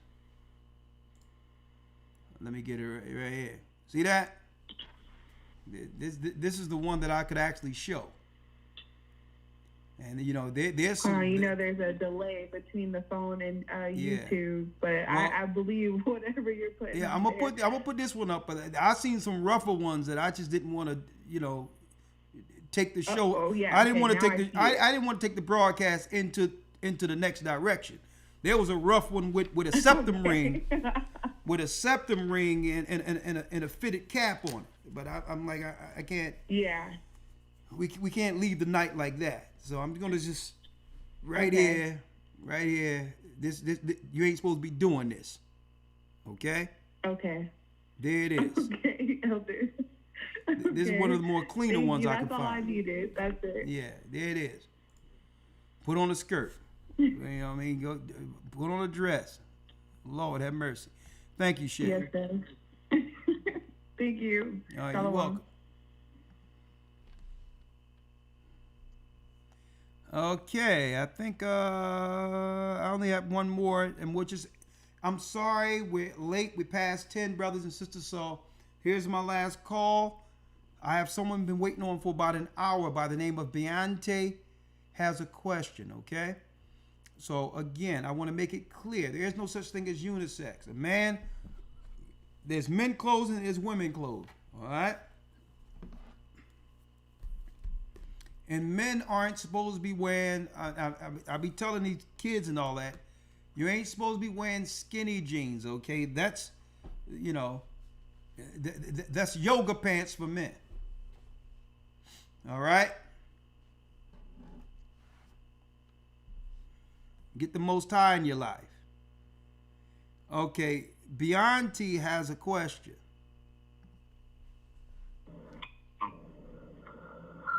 Shalom, Elder. Shalom, Elder Lawya. How you doing? Shalom, my brother. How are you? Shalom. I'm doing well. I'm doing well. This is Brother Deontay from the Phoenix Body. Deontay. And I had a quick question and comment. Yes, sir. Yes, sir. Deontay. Talk to me. And had a quick question, comment. You know, double honor to both of you, by the way, and thank you for everything y'all have done for us. But wanted to know, Elder, have you been watching the port strike situation at all up along the East Coast? I was hoping you was going to touch on it. Forgive me if you did on the beginning of the broadcast. Maybe you may do that for Patreon this week. But I wanted to see if you had been paying attention to that at all. They went on strike today. That's another October surprise for us. And according to some truth tellers and economists, they saying it's going to cost $5 billion a day. Moving forward, backlog, everything moves. So basically, my question is: this the beginning of a famine, or do you think this is just another drill like the pandemic?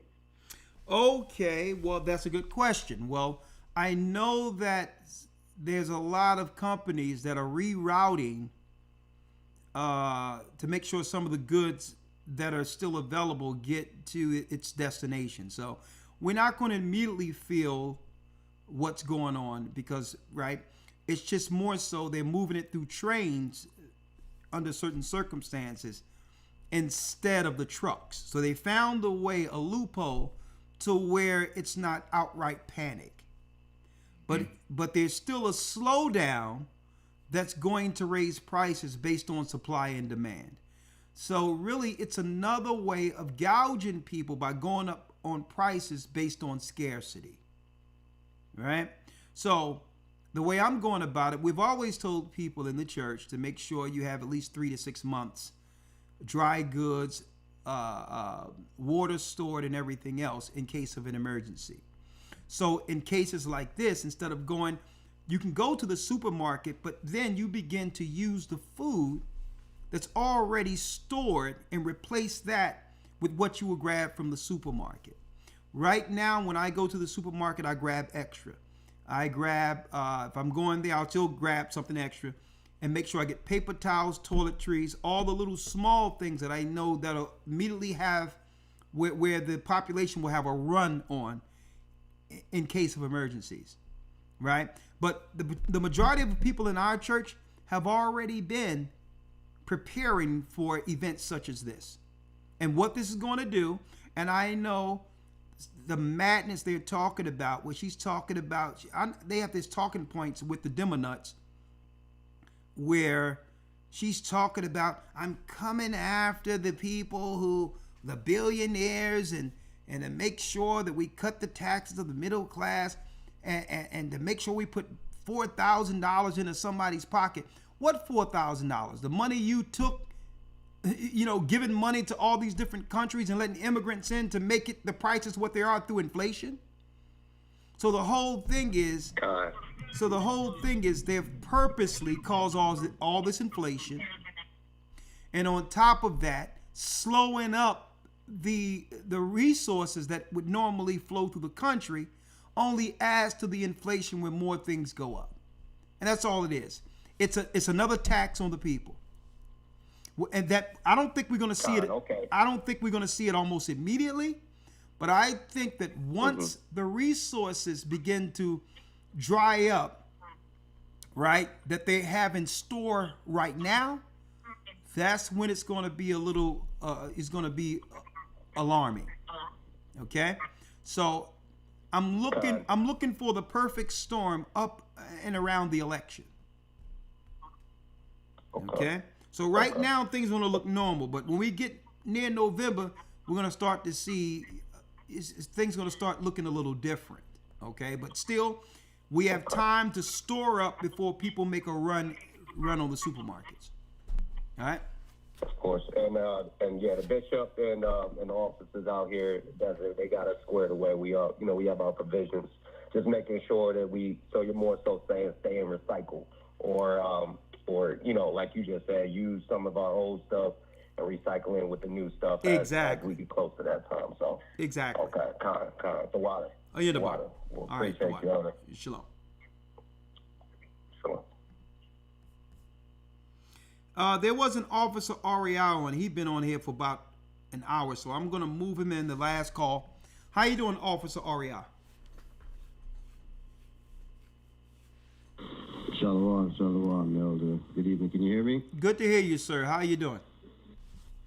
Oh, blessed, Elder, blessed. Just enjoying the broadcast and everything that you're bringing forth. Double honors to you and all the elders laboring in the work. Man, what an incisive broadcast. Elder, I wanted to touch on something that I've been noticing in the call that just went off and what you just mentioned about the foreigners. Because I'm out here in Vegas, and for my work, I started the transportation business, and I do a lot of transportation networking, transporting. And I've been getting a lot of foreigners, been in the country 2 months to 7 months, no English. Praise the Most High that I speak Spanish, so I'm able to speak with them from Venezuela, Colombia, Cuba, a lot. And as I was looking at this, Elder, when I looked at Jeremiah 51, and I know you have the e-sword, Elder, I want you to look this up so that people can see, and maybe you can expound on this when the Most High was talking about the destruction of Babylon. I know you've been doing extensive lessons bringing this point out.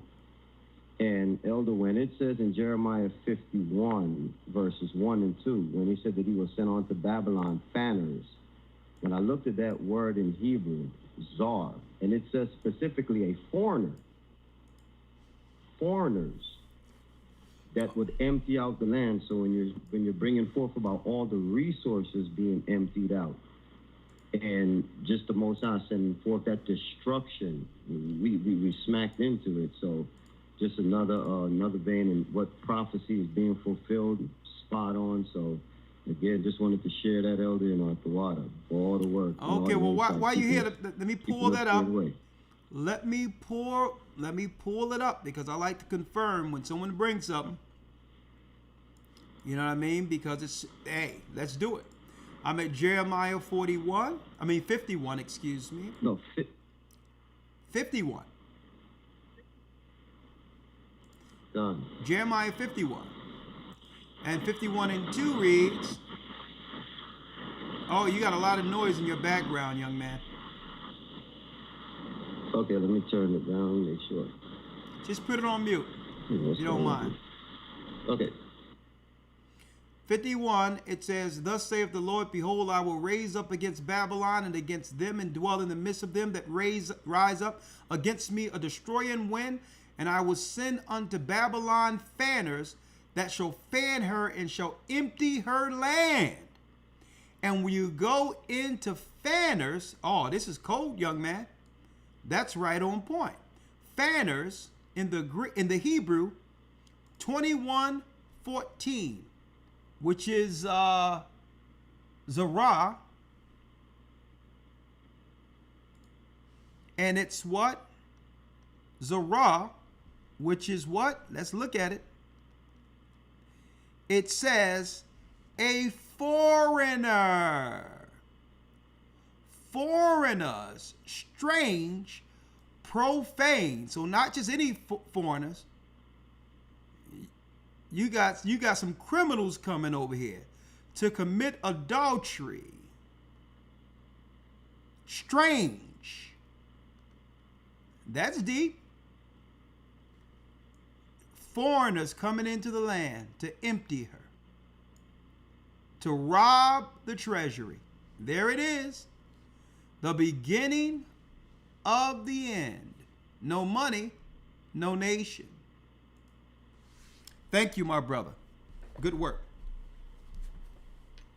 God, Elder.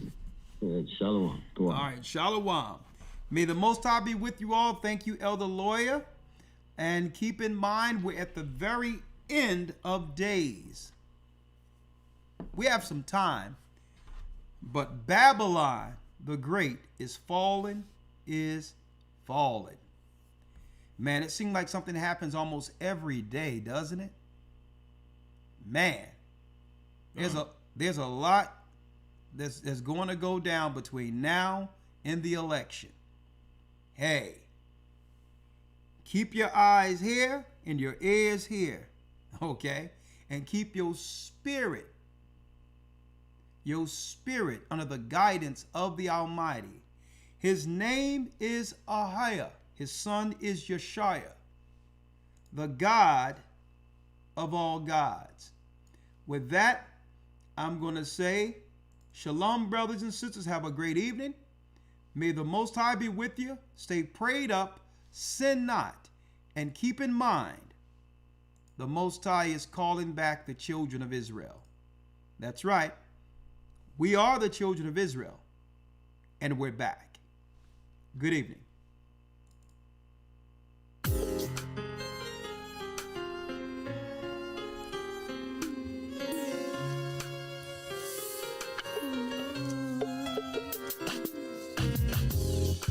The East is where we're from. The 12 tribes of Israel. In 721 BC, the Assyrian king, he took us down, we fell. With the great escape we went through the Euphrates. The Lord held the water still. To a land where no mankind dwelt, we went. The 12 tribes of Israel. That's who we be. Manasseh, the Cubans, Ephraim from Puerto Rico, Naphtali from the Isles of Hawaii. The Lord is calling back Israel. Zebulon from Panama, Gad, the North American Indians, Simeon, the Dominicans. Our highest gathering Israel. The Arabs and Africans told us. A good point. Together our wives and children then sold us. In the belly of these great ships we traveled in fear. By the rivers of Babylon we found our brothers here. A high gatherer. Asher in Colombia. Reuben from Australia. Issachar, the Mexicans. A high gathering Israel. Judah, the Negroes. Benjamin, the West Indians. Levi, the Haitians. A high gathering Israel.